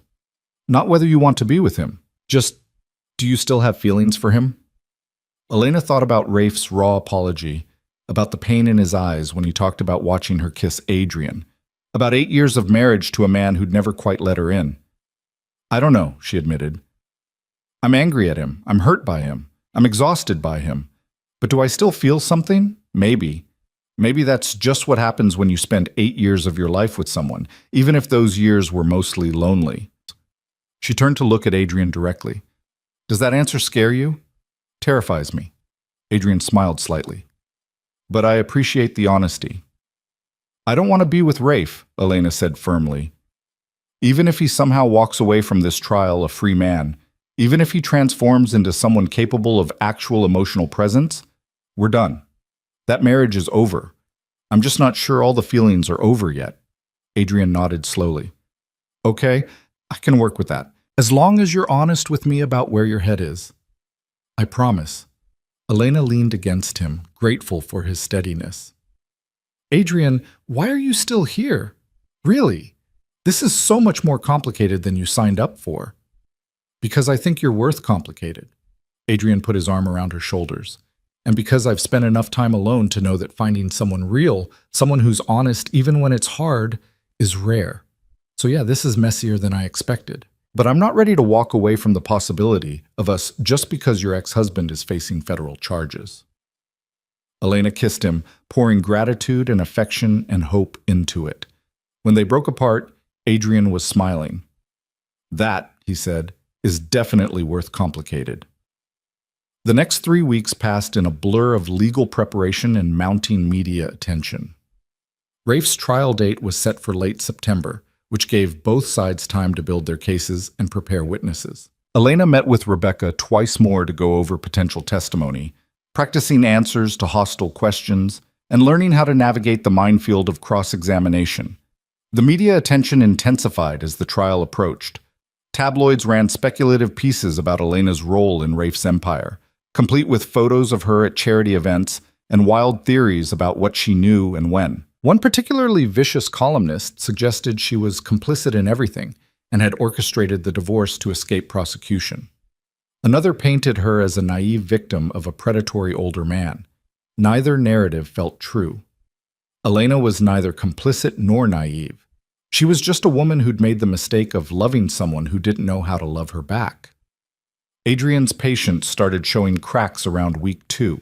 His firm's senior partners called him in for a conversation about the media attention and whether it was affecting his professional reputation. One of his ongoing projects, a museum commission he'd been working toward for years, was suddenly put on hold pending review. And his mother called, worried and accusatory, asking why he was dating a woman involved in a federal criminal case. I'm not involved, Elena protested when Adrien told her about the call. I'm a witness. It's not the same thing. Try telling that to my mother. Adrien's voice had an edge Elena hadn't heard before. She's convinced you're going to drag me down with you. Maybe she's right. Elena felt something cold settle in her chest. Maybe I am dragging you down. Don't. Adrien stopped her. Don't make this easier by playing the martyr. If I want out, I'll tell you, but I don't get to blame you for my choice to stay.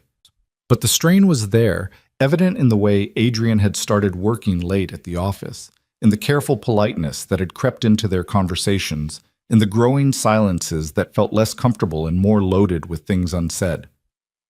The breaking point came on a Friday evening, 3 weeks before the trial. Elena was cooking dinner at Adrien's place, something simple, just pasta and vegetables, when Adrien's doorbell rang. He answered it while Elena stirred sauce, and she heard raised voices from the hallway. When Adrien came back into the kitchen, he looked grim.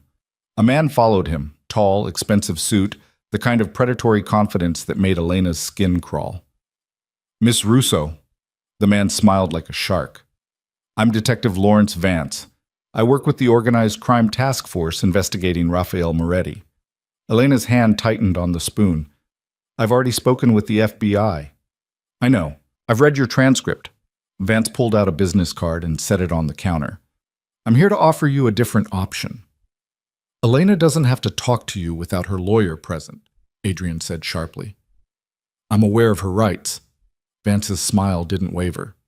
But I thought she might want to hear what I have to say before she makes that call. Well, Rebecca had warned Elena about this. Investigators showing up unannounced, trying to catch witnesses off guard, fishing for statements that could be used in court. The proper response was to refuse to engage and call her attorney immediately, but curiosity overrode caution. What option? Protection.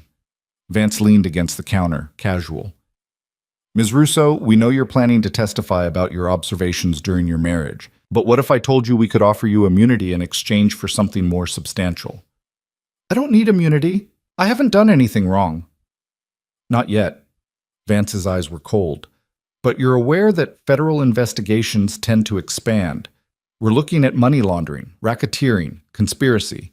And Ms. Russo, you lived in a penthouse purchased with potentially illegal funds. You wore jewelry bought with that money. You benefited directly from criminal activity. Elena felt her face drain of color. You're threatening me.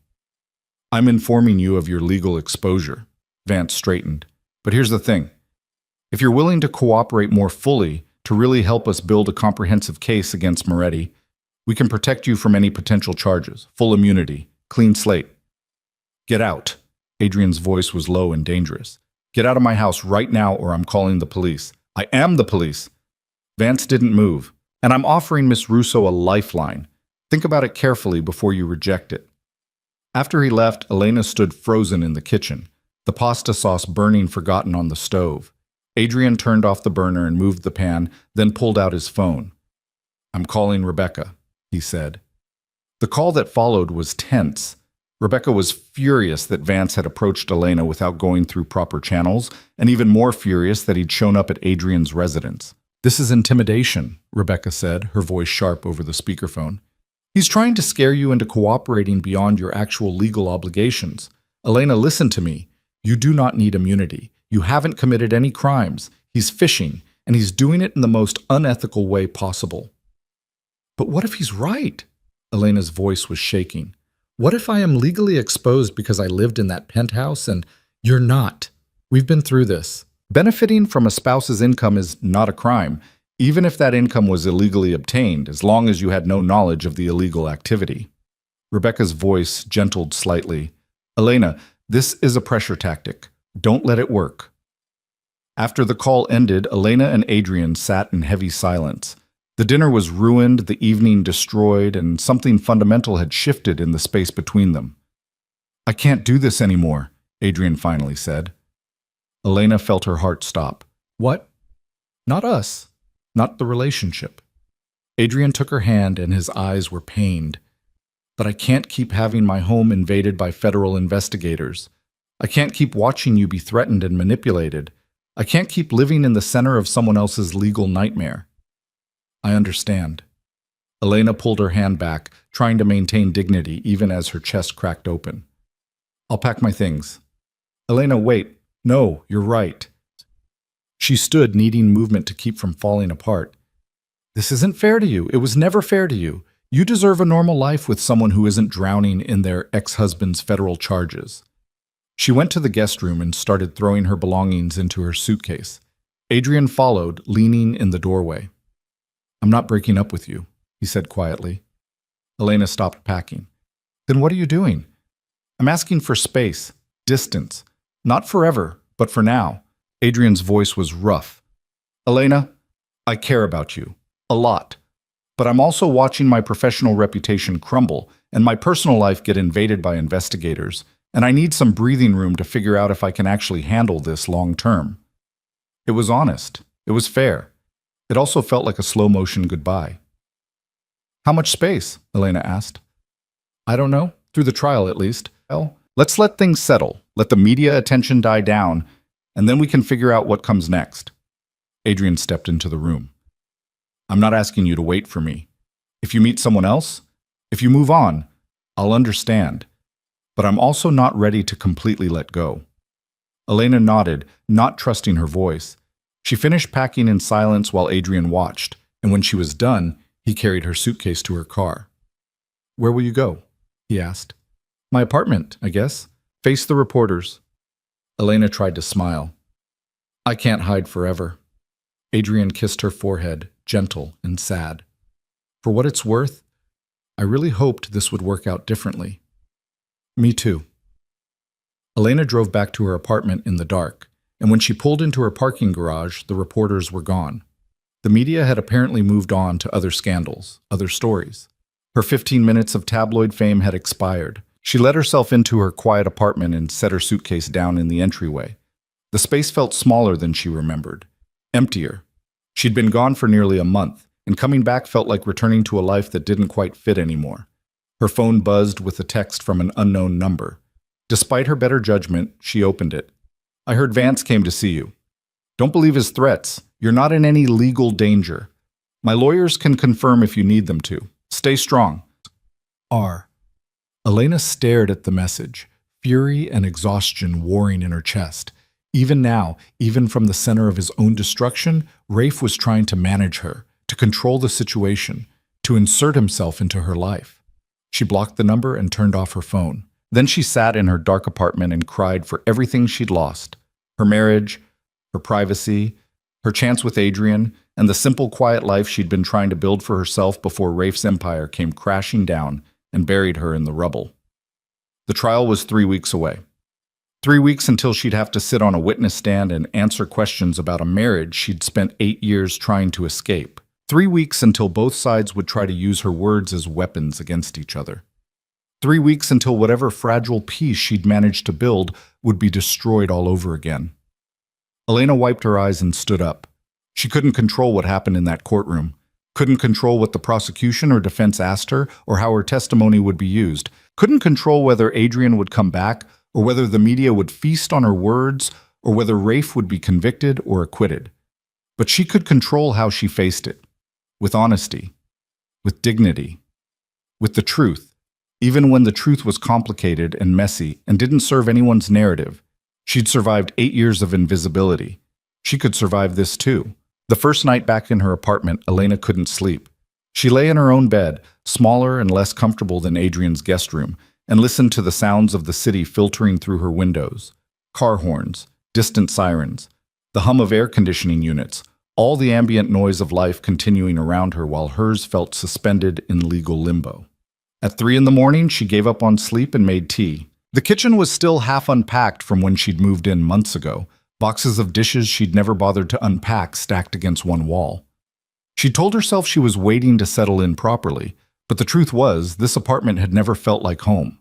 It was just the place she'd fled to when leaving the penthouse, a temporary refuge that had become permanent by default. Her phone sat on the counter where she'd left it, still powered off. Elena stared at it for a long moment, then turned it back on. Messages flooded in immediately. 3 from Rebecca about trial preparation, 2 from her mother asking if the news stories were true, 1 from her sister offering vague support, and 1 from Adrien, time-stamped an hour ago. I know you're probably asleep. I just wanted to say I'm sorry for how tonight ended. You didn't deserve that on top of everything else. I meant what I said about needing space, but I also want you to know I'm still here if you need anything. Elena read it 3 times, trying to decode the subtext. Was he already regretting asking for distance? Or was this just guilt, the good man's reflex to soften a blow he'd already delivered? She typed and deleted 4 different responses before settling on something simple. I understand. Thank you for everything. Take care of yourself. She hit send before she could overthink it, then turned the phone off again. Whatever happened with Adrien would have to wait until after the trial. Right now, she needed to focus on survival. The next 2 weeks passed in a strange, suspended rhythm. Elena met with Rebecca almost daily, preparing for testimony. They practiced questions and answers until Elena could recite them in her sleep. Where did you live during your marriage? The penthouse at Riverside Tower. Who paid the mortgage? My husband. Did you have knowledge of how he earned his income? Only that he owned real estate and investment properties. Did you ever witness illegal activity? No. Did you ever suspect illegal activity? I chose not to ask questions about the specifics of his business. That last answer had taken 3 days to craft. Rebecca wanted Elena to be honest without sounding willfully ignorant, to acknowledge she'd maintained deliberate distance without admitting complicity. The prosecution is going to try to paint you as either a co-conspirator or an idiot, Rebecca explained during one of their sessions. Neither is true. You were a wife who respected professional boundaries and trusted your husband to handle his own business affairs. That's not a crime, and it's not stupidity. It's just how many marriages work. Except most marriages don't end with federal indictments, Elena pointed out. True, but that doesn't change the basic principle. Rebecca tapped her pen against her legal pad. Elena, the key to surviving this testimony is remembering that you don't owe either side a convenient narrative. Tell your truth. Let them figure out how to use it. The media attention had mostly died down after Elena returned to her apartment, but it flared up again when the prosecution released its witness list. Elena's name was on it, along with 43 others. The tabloids had a field day speculating about what she'd say, what she knew, whether she'd defend her ex-husband or bury him. One particularly vicious blogger suggested Elena was planning to write a tell-all book and cash in on the scandal. Another claimed she was secretly still in love with Rafe and would perjure herself to save him. Elena stopped reading the coverage after the third article called her a mob wife, despite the fact that Rafe had never been accused of anything involving organized crime. On the Thursday before the trial began, Elena received a subpoena, not for testimony that had already been arranged, but for documents. The prosecution wanted copies of every credit card statement, bank record, and financial transaction from her 8-year marriage. They wanted her personal calendar from the last 3 years. They wanted emails, text messages, and phone records. "This is standard," Rebecca assured her when Elena called in a panic. "They're building a timeline, looking for patterns. It doesn't mean they think you're guilty of anything." "It feels like they think I'm guilty of everything," Elena said. She spent the weekend in her apartment going through old files, pulling together the requested documents. It was strange, looking back through the financial archaeology of her marriage. Here was the credit card statement from their honeymoon in Tuscany, back when Rafe had still made time for her. Here were the receipts from the charity galas, hundreds of dollars spent on gowns she'd worn once and then donated. Here was the bank transfer from Rafe's account to hers, monthly deposits of money she'd barely touched because spending it felt like accepting the distance between them. She'd been so focused on feeling invisible that she'd never noticed how visible the money had made her. Every purchase tracked, every transaction recorded. 8 years of financial breadcrumbs that could now be followed by federal prosecutors looking for evidence of something she'd never been part of. Elena delivered the documents to Rebecca's office on Monday morning. The trial started Tuesday. That night, Elena couldn't eat. She ordered takeout she didn't want and let it sit congealing on her coffee table while she tried to watch television. Nothing held her attention. Every show seemed to feature courtroom drama or crime investigations, mirrors of the reality she was about to step into. Her phone rang at 9. Unknown number. Elena almost didn't answer, but something made her pick up. "Elena," Rafe's voice, rough and quiet. "I know you blocked my numbers.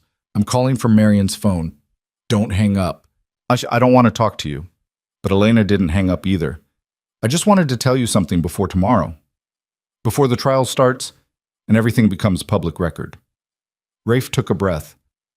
"Whatever happens in that courtroom, whatever questions they ask you, I don't blame you for anything you say, and I'm sorry you're being dragged into this at all." "You've apologized before," Elena said tiredly. "It doesn't change anything." "I know, but I needed to say it again anyway." A pause. "Elena, there's something else. Something I need you to know before you hear it in court." Elena's stomach tightened. "What?" "The blonde woman you saw me with, Vanessa. The prosecution is calling her as a witness too.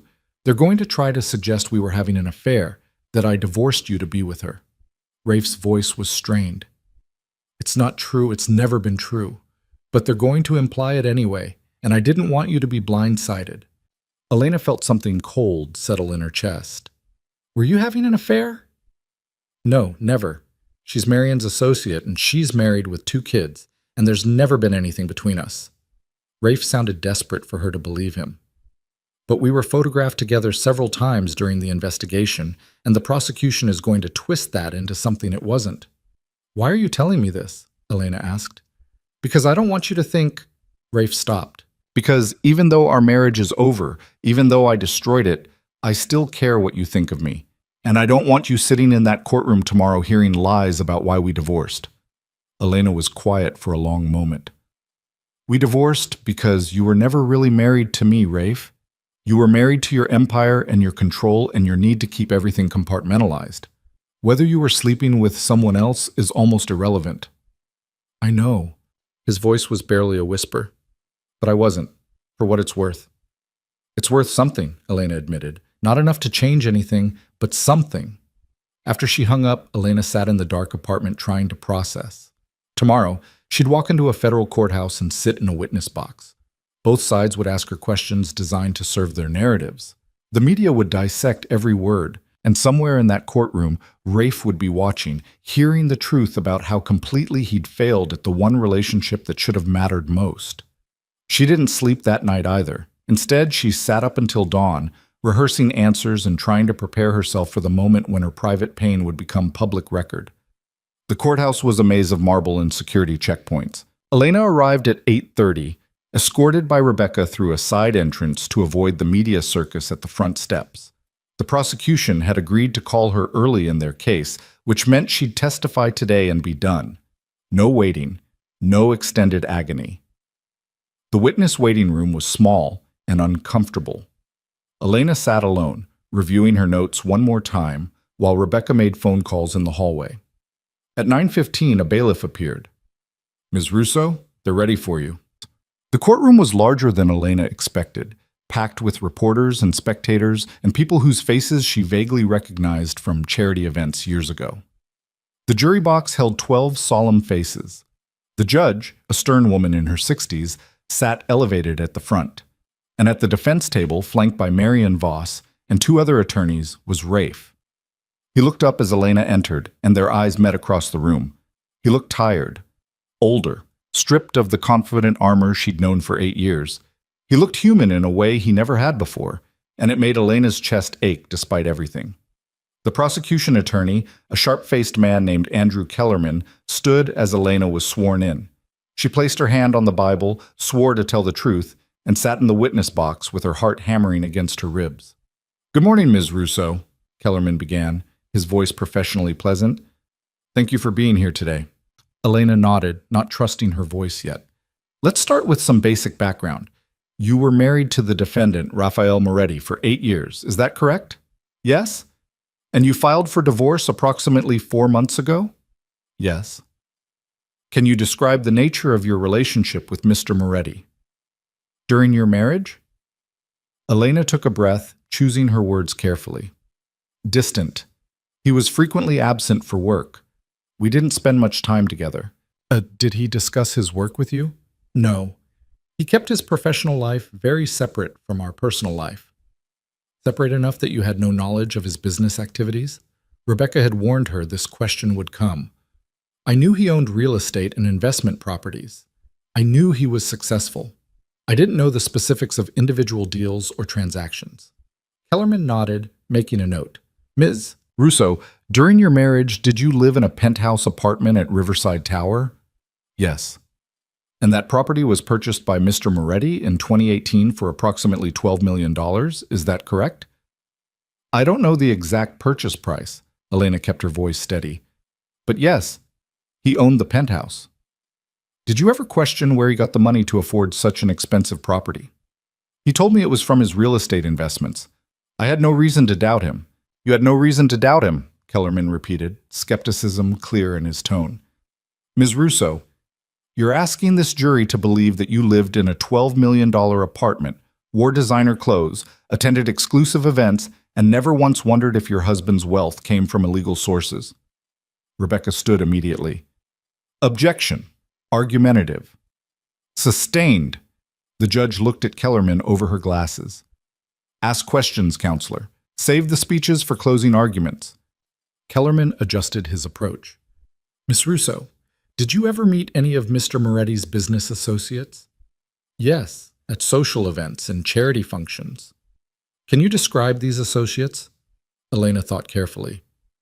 Some were clearly legitimate business people, real estate developers, attorneys, financial advisors.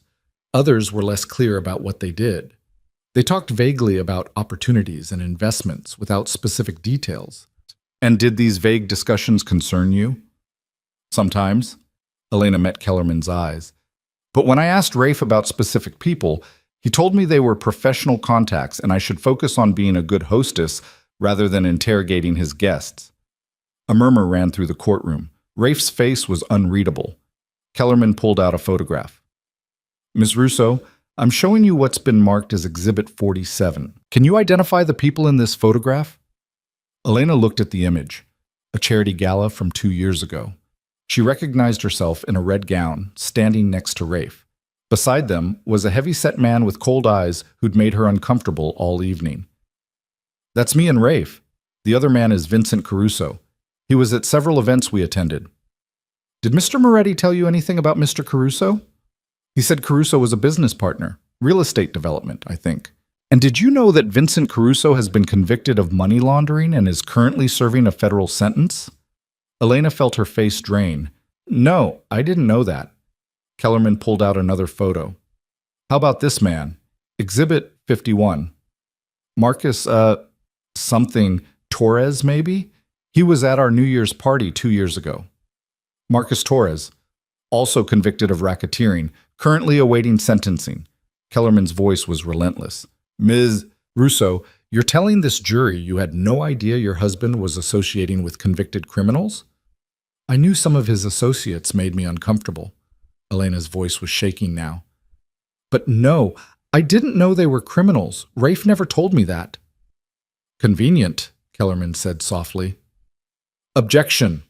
Rebecca was on her feet. Counsel is testifying instead of questioning. Sustained. Mr. Kellerman, last warning. Kellerman nodded, but the damage was done. He spent the next hour walking Elena through financial records, asking about specific purchases and transactions, building a picture of a woman who'd lived lavishly on potentially illegal funds. Elena answered honestly. Yes, Rafe had bought her jewelry. Yes, she'd used credit cards he paid for. Yes, she'd attended events where business was discussed. But she also made clear, again and again, that she'd never participated in any business decisions, never signed documents related to his companies, never handled money beyond her personal expenses.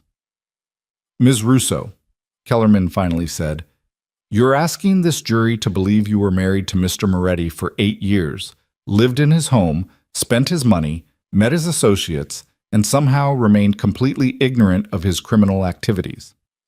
I'm not asking the jury to believe anything, Elena said quietly.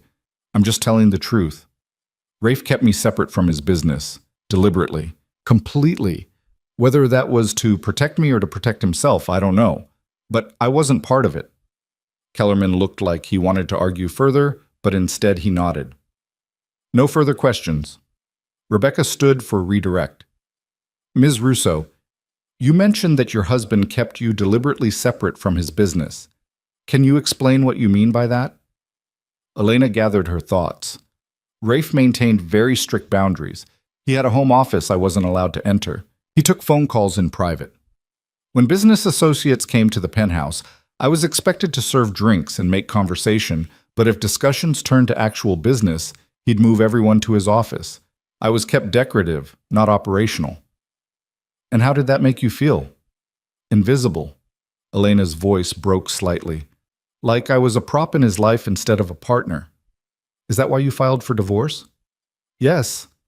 I couldn't live that way anymore. Rebecca nodded gently. Ms. Russo, Mr. Kellerman showed you photographs of convicted criminals who attended events with you and your husband. At these events, did anyone ever discuss illegal activities in your presence? No. Did anyone ever ask you to participate in illegal activities? No. Did your husband ever tell you he was involved in illegal activities? No, never. Thank you. No further questions. Marion Voss stood for cross-examination, and Elena braced herself. Marion was known for being surgical with witnesses, finding weaknesses and exploiting them without mercy.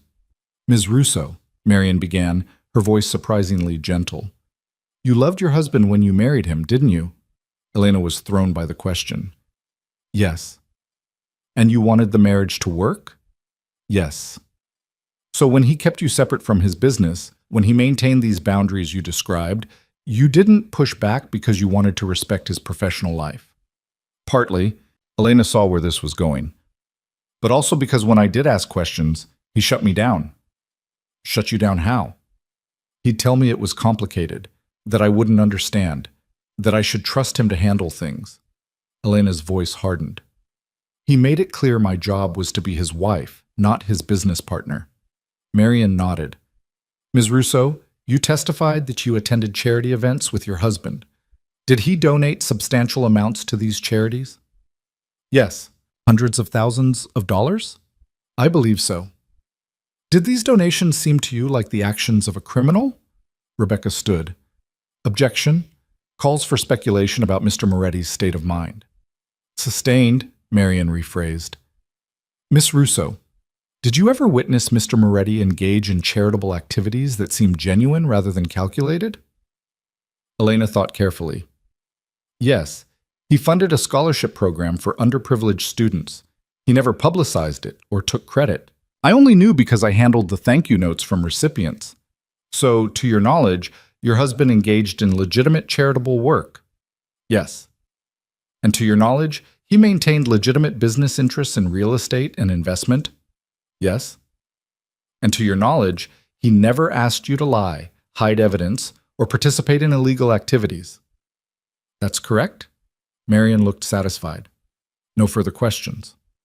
Elena was dismissed. She walked out of the courtroom on shaking legs, Rebecca guiding her through a back hallway to avoid reporters. They made it to Rebecca's car before Elena finally broke down, tears streaming down her face. You did great, Rebecca said, rubbing Elena's back. You were honest and clear. That's all we could ask for. I just testified in a federal criminal trial, Elena said through tears. I just sat there while lawyers tried to make me look like either a criminal or an idiot, and there was nothing I could do except tell the truth and hope someone believed me. They believed you, Rebecca assured her. The jury was listening. You came across as credible. Elena didn't feel credible. She felt exposed and raw and utterly exhausted. Rebecca drove her home, and Elena spent the rest of the day in her apartment watching news coverage of her own testimony. The analysts were split. Some thought she'd been genuinely ignorant of Rafe's activities. Others thought her claims of ignorance were convenient and suspicious. One legal expert said her testimony had hurt the prosecution's case by establishing reasonable doubt about how much Rafe's associates actually knew about his illegal activities. Another said she'd hurt the defense by painting Rafe as controlling and secretive. Elena turned off the television and sat in silence. Her phone buzzed with a text from Adrien. I watched your testimony. You were incredibly brave. I hope you're okay.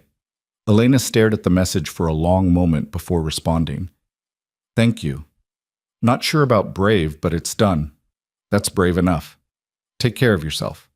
She wanted to ask if he'd reconsidered the space he needed, if watching her testify had changed anything, but she didn't have the energy for complicated conversations. Instead, she just sent back a simple thank you and set the phone aside.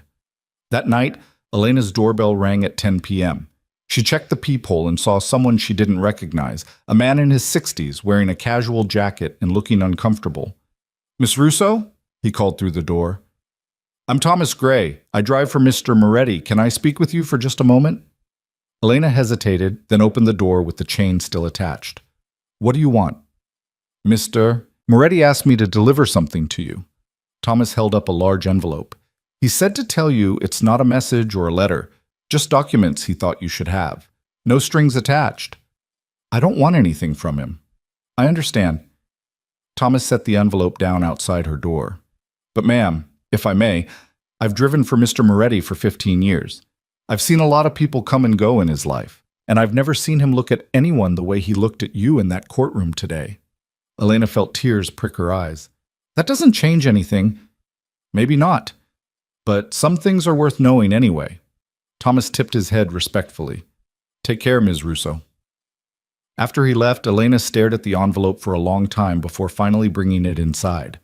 She opened it carefully, half expecting legal documents or some new manipulation. Instead, she found the deed to the penthouse, fully transferred to her name, no liens, no conditions, and a single handwritten note on Rafe's personal stationery. Elena, this was supposed to be our home.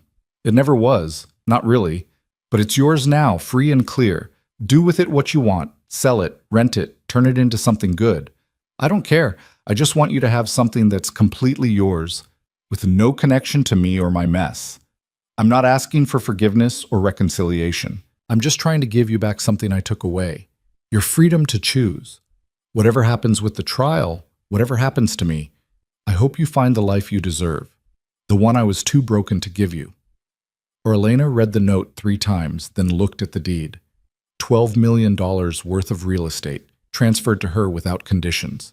It was the kind of grand gesture Rafe had always preferred, throwing money at problems instead of actually fixing them. But it was also, Elena realized, the only apology he knew how to make, the only language he spoke fluently when emotions failed him. She set the documents aside and went to bed, too exhausted to process what it meant. Tomorrow, Rafe's trial would continue without her. Tomorrow, she could start trying to rebuild a life that wasn't defined by his choices. Tomorrow, she could finally start being something other than Rafael Moretti's ex-wife. But tonight, she let herself cry one more time for the marriage that had never been, and the man who'd finally learned to let her go. The trial lasted 6 weeks. Elena didn't attend after her testimony, but she couldn't escape it either. The news coverage was relentless. Expert analysis, courtroom sketches, breathless speculation about whether Rafael Moretti would be convicted or walk free. Elena stopped watching after the 3rd week when a legal commentator suggested her testimony had been the prosecution's weakest link, that her claimed ignorance had inadvertently supported the defense's argument that Rafe compartmentalized his operation so effectively that even his own wife didn't know what he was doing. Elena threw the remote at the television and didn't turn it back on. Instead, she focused on the penthouse deed sitting on her kitchen counter. $12 million worth of real estate that she had no idea what to do with. Rebecca had verified the transfer was legal and unconditional. Rafe had signed it over 3 days before his arrest, apparently anticipating that everything else would be frozen by federal seizure. It was clean money, purchased before the illegal activities the prosecution was alleging, which meant Elena could keep it regardless of the trial's outcome. "Sell it," her sister Maria advised during a phone call. "Take the money and start over somewhere new, somewhere nobody knows you as Moretti's ex-wife." "Keep it," her mother countered when Elena called her next. "It's security. You've earned it after what he put you through." But Elena didn't want to sell it, and she didn't want to keep it. Both options felt like they were still about Rafe, still letting him define her choices even from the defendant's table in federal court. 3 weeks into the trial, Elena drove to the penthouse for the first time since signing the divorce papers. The building's doorman recognized her and waved her through without question, and Elena rode the elevator up 43 floors with her heart in her throat. The penthouse looked exactly as she'd left it. Rafe's belongings were still there. His books, his expensive art collection, the home office she'd never been allowed to enter. But there was also a strange emptiness to it now, like the space itself knew it had been abandoned by both of them. Elena walked through rooms that had witnessed 8 years of loneliness. The dining room where she'd eaten countless solo dinners while Rafe worked late.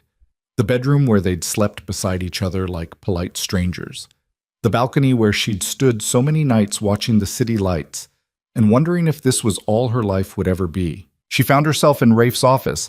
The door was unlocked now, no longer forbidden territory. The desk was clear, presumably cleaned out by federal agents during their search.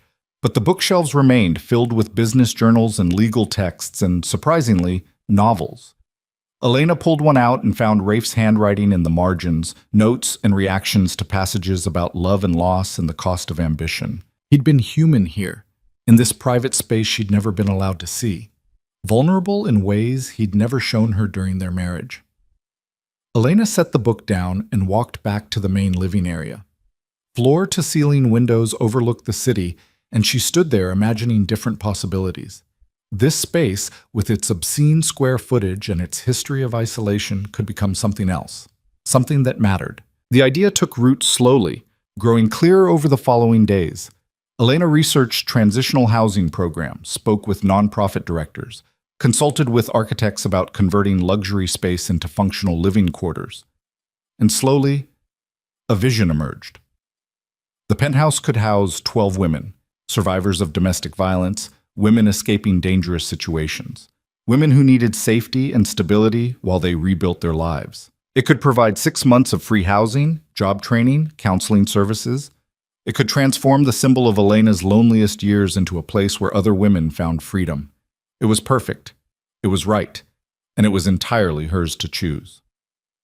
Elena was meeting with the nonprofit director about the conversion logistics when Rebecca called with news about the trial. "Verdict's in," Rebecca said without preamble. "Jury deliberated for 11 hours. They're reading it in an hour." Elena's stomach dropped. "What do you think?" 11 hours is a long time. Could go either way." Rebecca paused. "Do you want to be there?" Did she? Elena thought about walking into that courtroom again, seeing Rafe's face as his fate was decided, watching him either walk free or be led away in handcuffs. Part of her wanted to be there for closure. Part of her wanted to be anywhere else. "No," she finally said. "I don't need to be there. Just call me when it's over." She tried to go back to her meeting with the nonprofit director, but concentration was impossible. They rescheduled for next week, and Elena went home to wait. The call came 2 hours later. "Guilty," Rebecca said. Multiple counts: racketeering, money laundering, conspiracy. The jury acquitted on 2 of the lesser charges but convicted on everything major. Elena sat down heavily. Sentencing? 3 weeks. Federal guidelines suggest anywhere from 15 to 25 years. But with potential cooperation and first-time offender status, he might get less. Rebecca's voice was carefully neutral. How are you doing? I don't know. Elena felt numb. Is that awful? That I don't know how I feel about my ex-husband being convicted of federal crimes? It's human, Rebecca said gently. Elena, you're allowed to have complicated feelings about this. He hurt you, but you also spent 8 years of your life with him. Both things can be true. After the call ended, Elena turned on the news. Footage showed Rafe being led from the courthouse, his face carefully blank, Marion Voss beside him making statements about appeals. The news anchors discussed the verdict with barely concealed excitement, already speculating about sentencing and whether Rafe would cooperate with prosecutors to reduce his time. Elena watched it all with a strange detachment. This was the man she'd married, the man who'd made her feel invisible for 8 years, the man who'd finally seen her only when it was too late, and now he was a convicted felon facing decades in federal prison. Her phone buzzed with a text from Adrien. I saw the news. Are you okay? Elena stared at the message for a long time before responding. I think so. Strange day, I can imagine. Do you want company? No pressure, just offering. The offer was tempting, but Elena realized she needed to be alone with this. Thank you, but I think I need to process. Rain check? Anytime. That night, Elena received a call from Thomas Gray, Rafe's driver. Ms. Russo, I apologize for calling so late. Mr. Moretti asked if I would deliver something to you. Thomas sounded tired. I know you probably don't want anything from him right now, but he was very insistent. Elena almost said no, but curiosity won. What is it? A letter. Just a letter. He said it's not asking for anything, just explaining some things he thought you should know. Thomas paused. I can leave it with your building's doorman if you prefer. You don't have to see me. No, it's fine. You can bring it up. 20 minutes later, Elena accepted a sealed envelope from Thomas. He looked like he wanted to say something more, but just nodded respectfully and left. Elena sat on her couch and opened the envelope with shaking hands. The letter was handwritten on plain paper, no expensive stationery this time. Rafe's familiar script filled 3 pages. Elena, by the time you read this, you'll know I've been convicted. Marion tells me I'm looking at 18 months minimum, possibly more. I won't insult you by saying I don't deserve it. I knew the risks of the choices I made. But I wanted to explain some things before I disappear into the federal prison system for the next year or 2 of my life. I married you because you were the first person I'd met in 15 years who looked at me and saw a human being instead of a bank account or a business opportunity. You were real in a way nothing else in my life was real, and I loved you for that, even though I never learned how to show it properly. The distance I maintained wasn't just about protecting you from legal exposure, though that was part of it. It was also about protecting you from me, from the parts of myself I was ashamed of, the choices I knew were wrong, but made anyway because I'd been making them so long I didn't know how to stop. I thought if I kept you separate from all that, you could stay clean, stay good. Stay the one pure thing in my otherwise compromised life. What I didn't understand until it was too late was that making you feel invisible hurt you more than the truth ever could have. I chose protection over partnership, and in doing so, I lost the only relationship that actually mattered. I don't expect forgiveness. I don't even think I deserve it.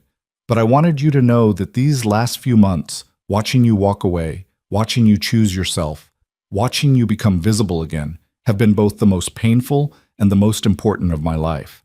You deserve so much better than what I gave you, and I'm genuinely glad you're finally taking it. The penthouse is yours. Do whatever you want with it. I heard through my attorney that you're considering turning it into transitional housing, and Elena, that's perfect. That's exactly what it should be. Take something I used to demonstrate wealth and power and turn it into something that actually helps people. That's more redemption than I deserve, but I'm grateful for it anyway. I'm going to use my time in prison to become someone different. Not because I think it'll win you back. I know that door is closed, and it should be. but because I need to figure out who Rafael Moretti is when he's not building empires or controlling outcomes. I need to learn how to be present instead of powerful, how to be honest instead of strategic. Prison will strip away everything I've used to define myself, and maybe that's exactly what I need. Thank you for 8 years. Thank you for trying. Thank you for finally having the courage to leave when I didn't have the courage to change. And thank you for showing me, even in our ending, what real strength looks like. I hope you find everything you're looking for. You deserve every bit of happiness you can build. Rafe. Elena read the letter 3 times, tears streaming down her face. It was the most honest communication Rafe had ever given her. No manipulation, no strategy, just raw acknowledgement of everything he'd done wrong and everything she'd deserved instead. It didn't change the past, but it closed something that had been bleeding open inside her for months. The next morning, Elena called the nonprofit director and finalized plans for the penthouse conversion. It would take 6 months and substantial renovation, but by spring, 12 women would have safe housing and a chance to rebuild their lives in the space where Elena had once felt so alone. She threw herself into the project with single-minded focus. Working with architects and contractors and social workers gave Elena purpose she hadn't felt in years. She wasn't Rafael Moretti's ex-wife on this project. She was Elena Russo, founder of a program that would help women who needed exactly what she'd needed: a way out, a fresh start, and proof that their lives could be different. Adrien called 2 weeks after the verdict. "I've been thinking," he said without preamble, "about the space I asked for. About us." Elena's heart clenched. "Okay." "I was scared of the media attention in the investigation and having my life invaded, and I let that fear make me pull away from something that was real and good." Adrien took a breath. "I've watched you these past few weeks, Elena. Watched you testify and survive and take that penthouse and turn it into something beautiful. And I realized I was an idiot to walk away." "Adrien, wait, let me finish. I'm not asking to jump right back into where we were, but I'm asking if maybe we can try again. Slowly, without the pressure of federal trials and media scrutiny, just you and me figuring out if this could actually work." Elena closed her eyes, feeling hope and caution warring in her chest. "I'm not the same person I was 2 months ago. I know that's part of what I'm asking for, the chance to know who you are now without all the external chaos." Adrien's voice was warm. "So, what do you say? Coffee sometime? Dinner? A conversation where we're not discussing federal investigations?" Elena smiled despite herself. "Coffee sounds good. Let's start there." They met 3 days later at the Riverside coffee shop where they'd gone after the divorce signing. It felt like returning to a beginning, trying again with clear eyes and more honest expectations. "Tell me about the penthouse project," Adrien said after they'd settled at their usual table. Elena lit up talking about it. The design plans, the partnership with the domestic violence shelter, the women who would eventually call it home. Adrien listened with genuine interest, asking questions and offering suggestions from his architectural expertise. It felt natural, easy, like they'd finally found their rhythm without the weight of someone else's disaster pressing down on them. "I'm proud of you," Adrien said when she finished, "for taking something painful and turning it into something that matters." "It's not altruism," Elena admitted. "It's also selfish. I need to know that those 8 years weren't completely wasted, that something good can come from all that loneliness. That's not selfish. That's human." Adrien reached across the table for her hand. "Elena, I mean what I said about trying again. But I also need you to be honest with me about where your head is, about your feelings for Rafe." Elena considered the question carefully. "I don't love him anymore, at least not the way I did when we got married, but I also can't just erase 8 years. There's grief there, and anger, and something that might be compassion for the person he's trying to become in prison. It's complicated." "I can work with complicated," Adrien said, "as long as it's honest complicated." They dated slowly over the following months. Coffee dates became dinners. Dinners became gallery visits and weekend hikes and quiet evenings at Adrien's place cooking together. It wasn't dramatic or consuming. It was steady and real and built on actual communication instead of grand gestures. Elena liked it, more than liked it. She trusted it in a way she'd never quite trusted her relationship with Rafe. Rafe's sentencing happened on a cold November morning. Elena didn't attend, but Rebecca called her afterward with the details. 18 months in federal prison followed by 3 years supervised release, Rebecca reported. Marion argued for leniency based on his cooperation with ongoing investigations into his former associates. The judge was relatively sympathetic. That's less than I expected, Elena said. Federal sentencing guidelines allowed for it since most of the charges involved financial crimes rather than violence. He'll likely serve the full 18 months at a minimum security facility. Rebecca paused. Marion mentioned that Moretti has enrolled in educational programs and therapy sessions through the prison system. Apparently he's taking this rehabilitation thing seriously. Elena filed that information away without examining it too closely. What Rafe did with his time in prison was his business, not hers. The penthouse conversion finished in late March, right on schedule. Elena stood in the transformed space and barely recognized it. Where there had been one massive master suite, there were now 6 small but comfortable bedrooms. The formal dining room had become a communal kitchen and eating area. Rafe's forbidden office was now a computer lab and counseling space. 12 women moved in over the following 2 weeks. Elena met each of them during orientation. Domestic violence survivors, women escaping trafficking situations, mothers fleeing abuse with their children. Each had a story that broke Elena's heart and a determination that inspired her. "Thank you for this," one woman named Sarah said during a house meeting. She was 26, escaping a marriage that had almost killed her. "I don't know where I'd be without this place. Probably back with him because I had nowhere else to go." Elena thought about her own escape, about the privilege that had made it easier, her education, her lack of children, the financial resources to rent her own apartment while the divorce processed. These women had none of those advantages. They needed exactly what this space provided. "You're giving me more than I'm giving you," Elena said honestly. "You're showing me what courage actually looks like."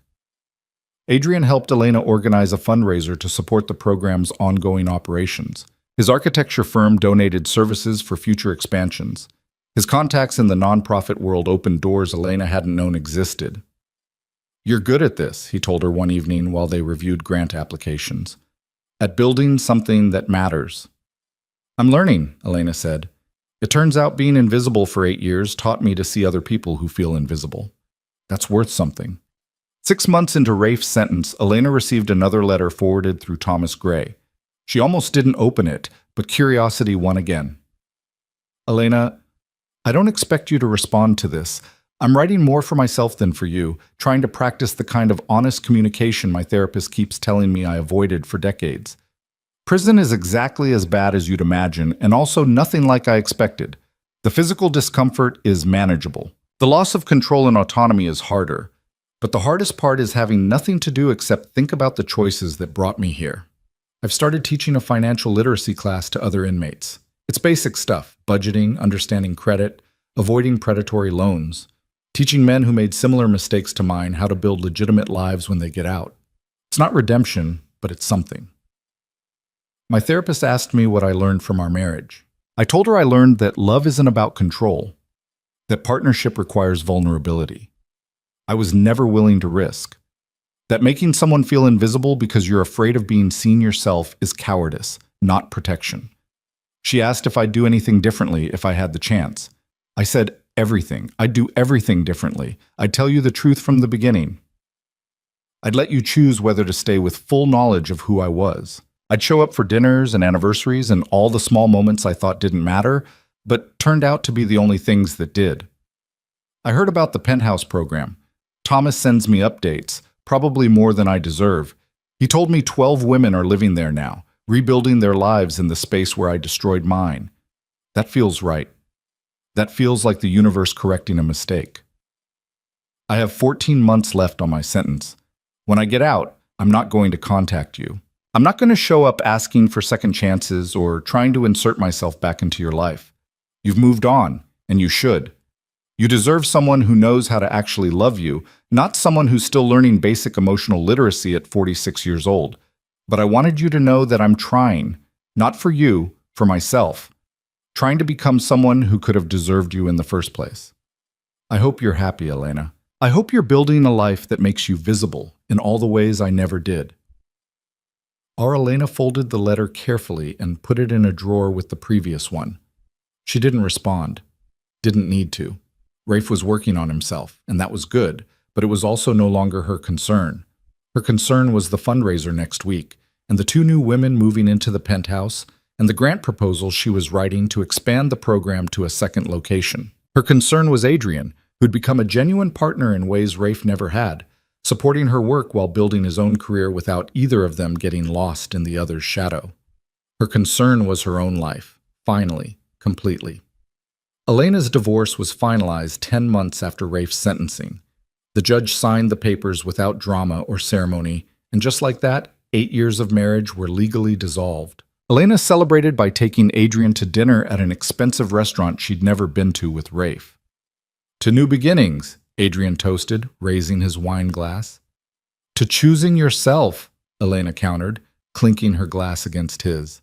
They stayed out late, talking about Adrien's new museum commission and Elena's plans to open a second transitional house.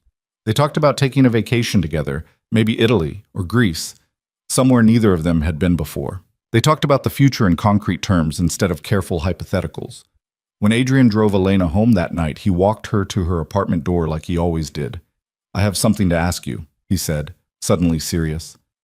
Elena's heart jumped. "Okay. Move in with me." Adrien took her hands, not because it's practical or because we're following some relationship timeline, but because I want to wake up with you. I want to build a life with someone who's honest and brave and knows how to show up. I want to build that with you. Elena felt tears prick her eyes. "That's a big step." "I know, and if it's too fast, we can wait. But Elena, I'm sure about this, about us. I've been sure for months." Adrien smiled. "So what do you say?" Elena thought about the apartment she'd rented as a refuge, the space that had never quite felt like home. She thought about Adrien's townhouse with its warm kitchen and comfortable couch, and the way it felt like possibility instead of loneliness.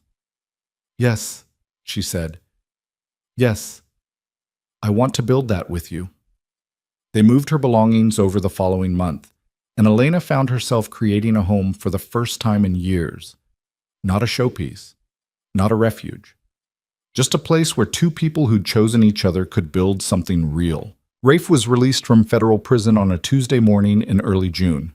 Elena knew because Thomas called to tell her, respecting her request to be informed but not involved. "He's going to a halfway house in the east side," Thomas reported, "finishing his supervised release there. He's got a job lined up at a restaurant through a re-entry program." "A restaurant?" Elena was surprised. "Dishwasher to start, working his way up." Thomas sounded almost proud. "He said he wanted to do something with his hands, something honest and simple." Elena thanked Thomas for the update and went back to her grant writing. She didn't think about Rafe much after that. Didn't wonder where he was or what he was doing. She'd built a life that didn't require his participation or approval, and she was determined to keep it that way. 3 months after Rafe's release, Elena was at the penthouse overseeing a house meeting when Thomas called again. Russo, I apologize for the interruption. Mr. Moretti asked me to let you know he's transferred full ownership of something else to you. The house in the Hamptons. He wanted you to know it's yours, no strings attached, and he thought you might want to use it for the women's program, respite weekends or something. Elena was quiet for a long moment. "Tell him thank you, and tell him I hope he's doing well." "I will." Thomas paused. "If I may say, ma'am, he's different now, quieter, more present. He's working hard at that restaurant and living in a small apartment and going to therapy twice a week. I think prison actually changed him." "Good," Elena said sincerely. "I hope it sticks." She did convert the Hamptons house into a respite center, a place where the women in her program could take weekends away from the city and just breathe. It opened in September with a small ceremony that Adrien helped organize. "You're building something incredible," he told her that night, standing on the beach house deck watching the sunset. "A whole network of support for women who need exactly what you needed." "It's the only thing that makes the last 9 years make sense," Elena admitted. "All that loneliness, all that feeling invisible. At least now it's become something that helps other people be seen." Adrien pulled her close. "You know what I love about you? You take broken things and make them beautiful. Broken marriages and housing programs, broken trust into honest relationships, You're an alchemist, Elena Russo. She laughed. That's very poetic for an architect. I have my moments. He kissed the top of her head. Speaking of which, I have something for you. He pulled a small box from his pocket, and Elena's breath caught. Before you panic, Adrien said quickly, this isn't an engagement ring. It's a promise ring. A promise that I'm in this for the long haul no matter what complications come up. A promise that I see you and I choose you and I'm not going anywhere. He opened the box to reveal a simple silver band with a small diamond. Adrien. Elena's voice broke. You don't have to wear it if it's too much. I just wanted you to know that I'm serious about us, about building a life together. When you're ready, if you're ever ready, for more than that, I'll be here. Adrien took the ring out and held it up. So what do you say? Partners? Elena held out her hand, tears streaming down her face. Partners. He slipped the ring on her finger, and it fit perfectly. A year after Rafe's release, Elena received one final letter. It came directly this time, no courier, just regular mail with a return address from a modest apartment in Queens. Elena, this is the last letter I'll write you. I'm respecting your space in your new life, and I genuinely don't want to intrude on that. But I wanted you to know that I finished my supervised release last week. I'm fully free now, legally speaking, and I've used this time to become someone different, someone better, I hope. I'm assistant manager at the restaurant now. I'm mentoring other formerly incarcerated people trying to rebuild their lives. I'm in therapy, and I'm learning about emotional regulation and healthy communication and all the things I should have learned 30 years ago. I'm not asking for anything from you, not forgiveness, not reconciliation, not even acknowledgement. I just wanted to tell you that you were right about everything and that becoming the person who could have deserved you, even though I'll never get the chance to prove it to you, has been the most important work of my life. I heard you got engaged. Thomas told me, probably breaking about 6 different confidentiality agreements to do it. I'm happy for you, Elena, and genuinely happy.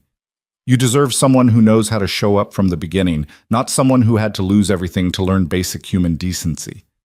Thank you for 8 years. Thank you for the penthouse and the beach house and trusting me enough to turn them into something good. Thank you for showing me what I'd become and giving me the space to become something else.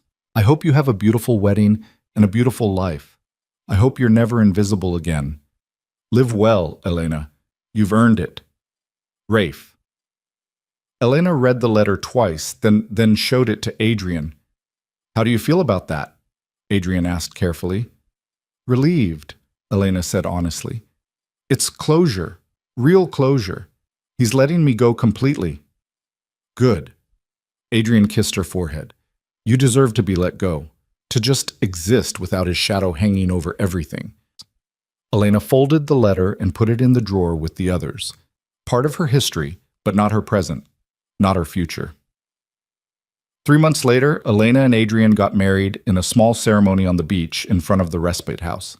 50 people attended, close friends, family, and several women from the transitional housing program who'd become like sisters to Elena over the past 2 years. Elena wore a simple white dress and carried wildflowers. Adrien cried when she walked down the makeshift aisle. They wrote their own vows, promising presence and honesty and partnership. Promising to see each other fully and love each other anyway. It was nothing like Elena's first wedding, no orchestra, no designer gown, no guest list of business associates she didn't know. It was small and real and completely theirs. During the reception, Elena stepped away for a moment to walk on the beach alone. She stood at the water's edge and thought about the woman she'd been 3 years ago. Lonely and invisible, desperate for scraps of attention from a man who didn't know how to give them. That woman felt like a stranger now. Elena had become someone new, someone who ran a nonprofit that housed dozens of women each year, someone who'd turned her pain into purpose, someone who'd learned that being seen wasn't about grand gestures or expensive gifts. It was about the daily choice to show up, to communicate, to partner with someone who valued presence over power. She'd survived Rafael Moretti. More than survived, she'd transformed everything he'd broken into something that healed other people's brokenness. That was better than forgiveness. That was redemption. Adrien appeared beside her, slipping his hand into hers. You okay? Better than okay. Elena smiled up at him. I'm happy. Actually, genuinely happy. Good. He pulled her close. That's all I ever wanted for you. They stood together watching the waves, and Elena thought about all the paths that had led her here. The lonely marriage that taught her what she didn't want, the divorce that freed her, the trial that stripped everything down to truth, the choice to take her pain and build something meaningful from it. Raphael Moretti had given her loneliness, and then, finally, freedom. Adrien Cole had given her partnership and presence.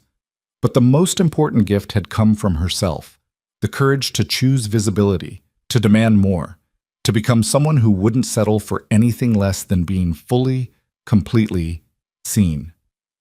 That evening, as Elena and Adrien danced at their reception surrounded by people who loved them, Elena caught a glimpse of Thomas Gray standing at the edge of the property. He raised a hand in a small wave, and Elena understood. He'd come to witness her happiness, to bring closure for Rafe even though Rafe couldn't be there himself.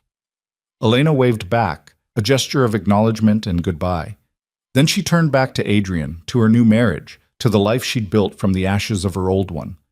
She was Elena Russo Cole now, and she was exactly where she belonged, visible, valued, and finally, completely free. The past would always be part of her story, but it was no longer the only story she had to tell. This was her new beginning, and this time she was writing it herself.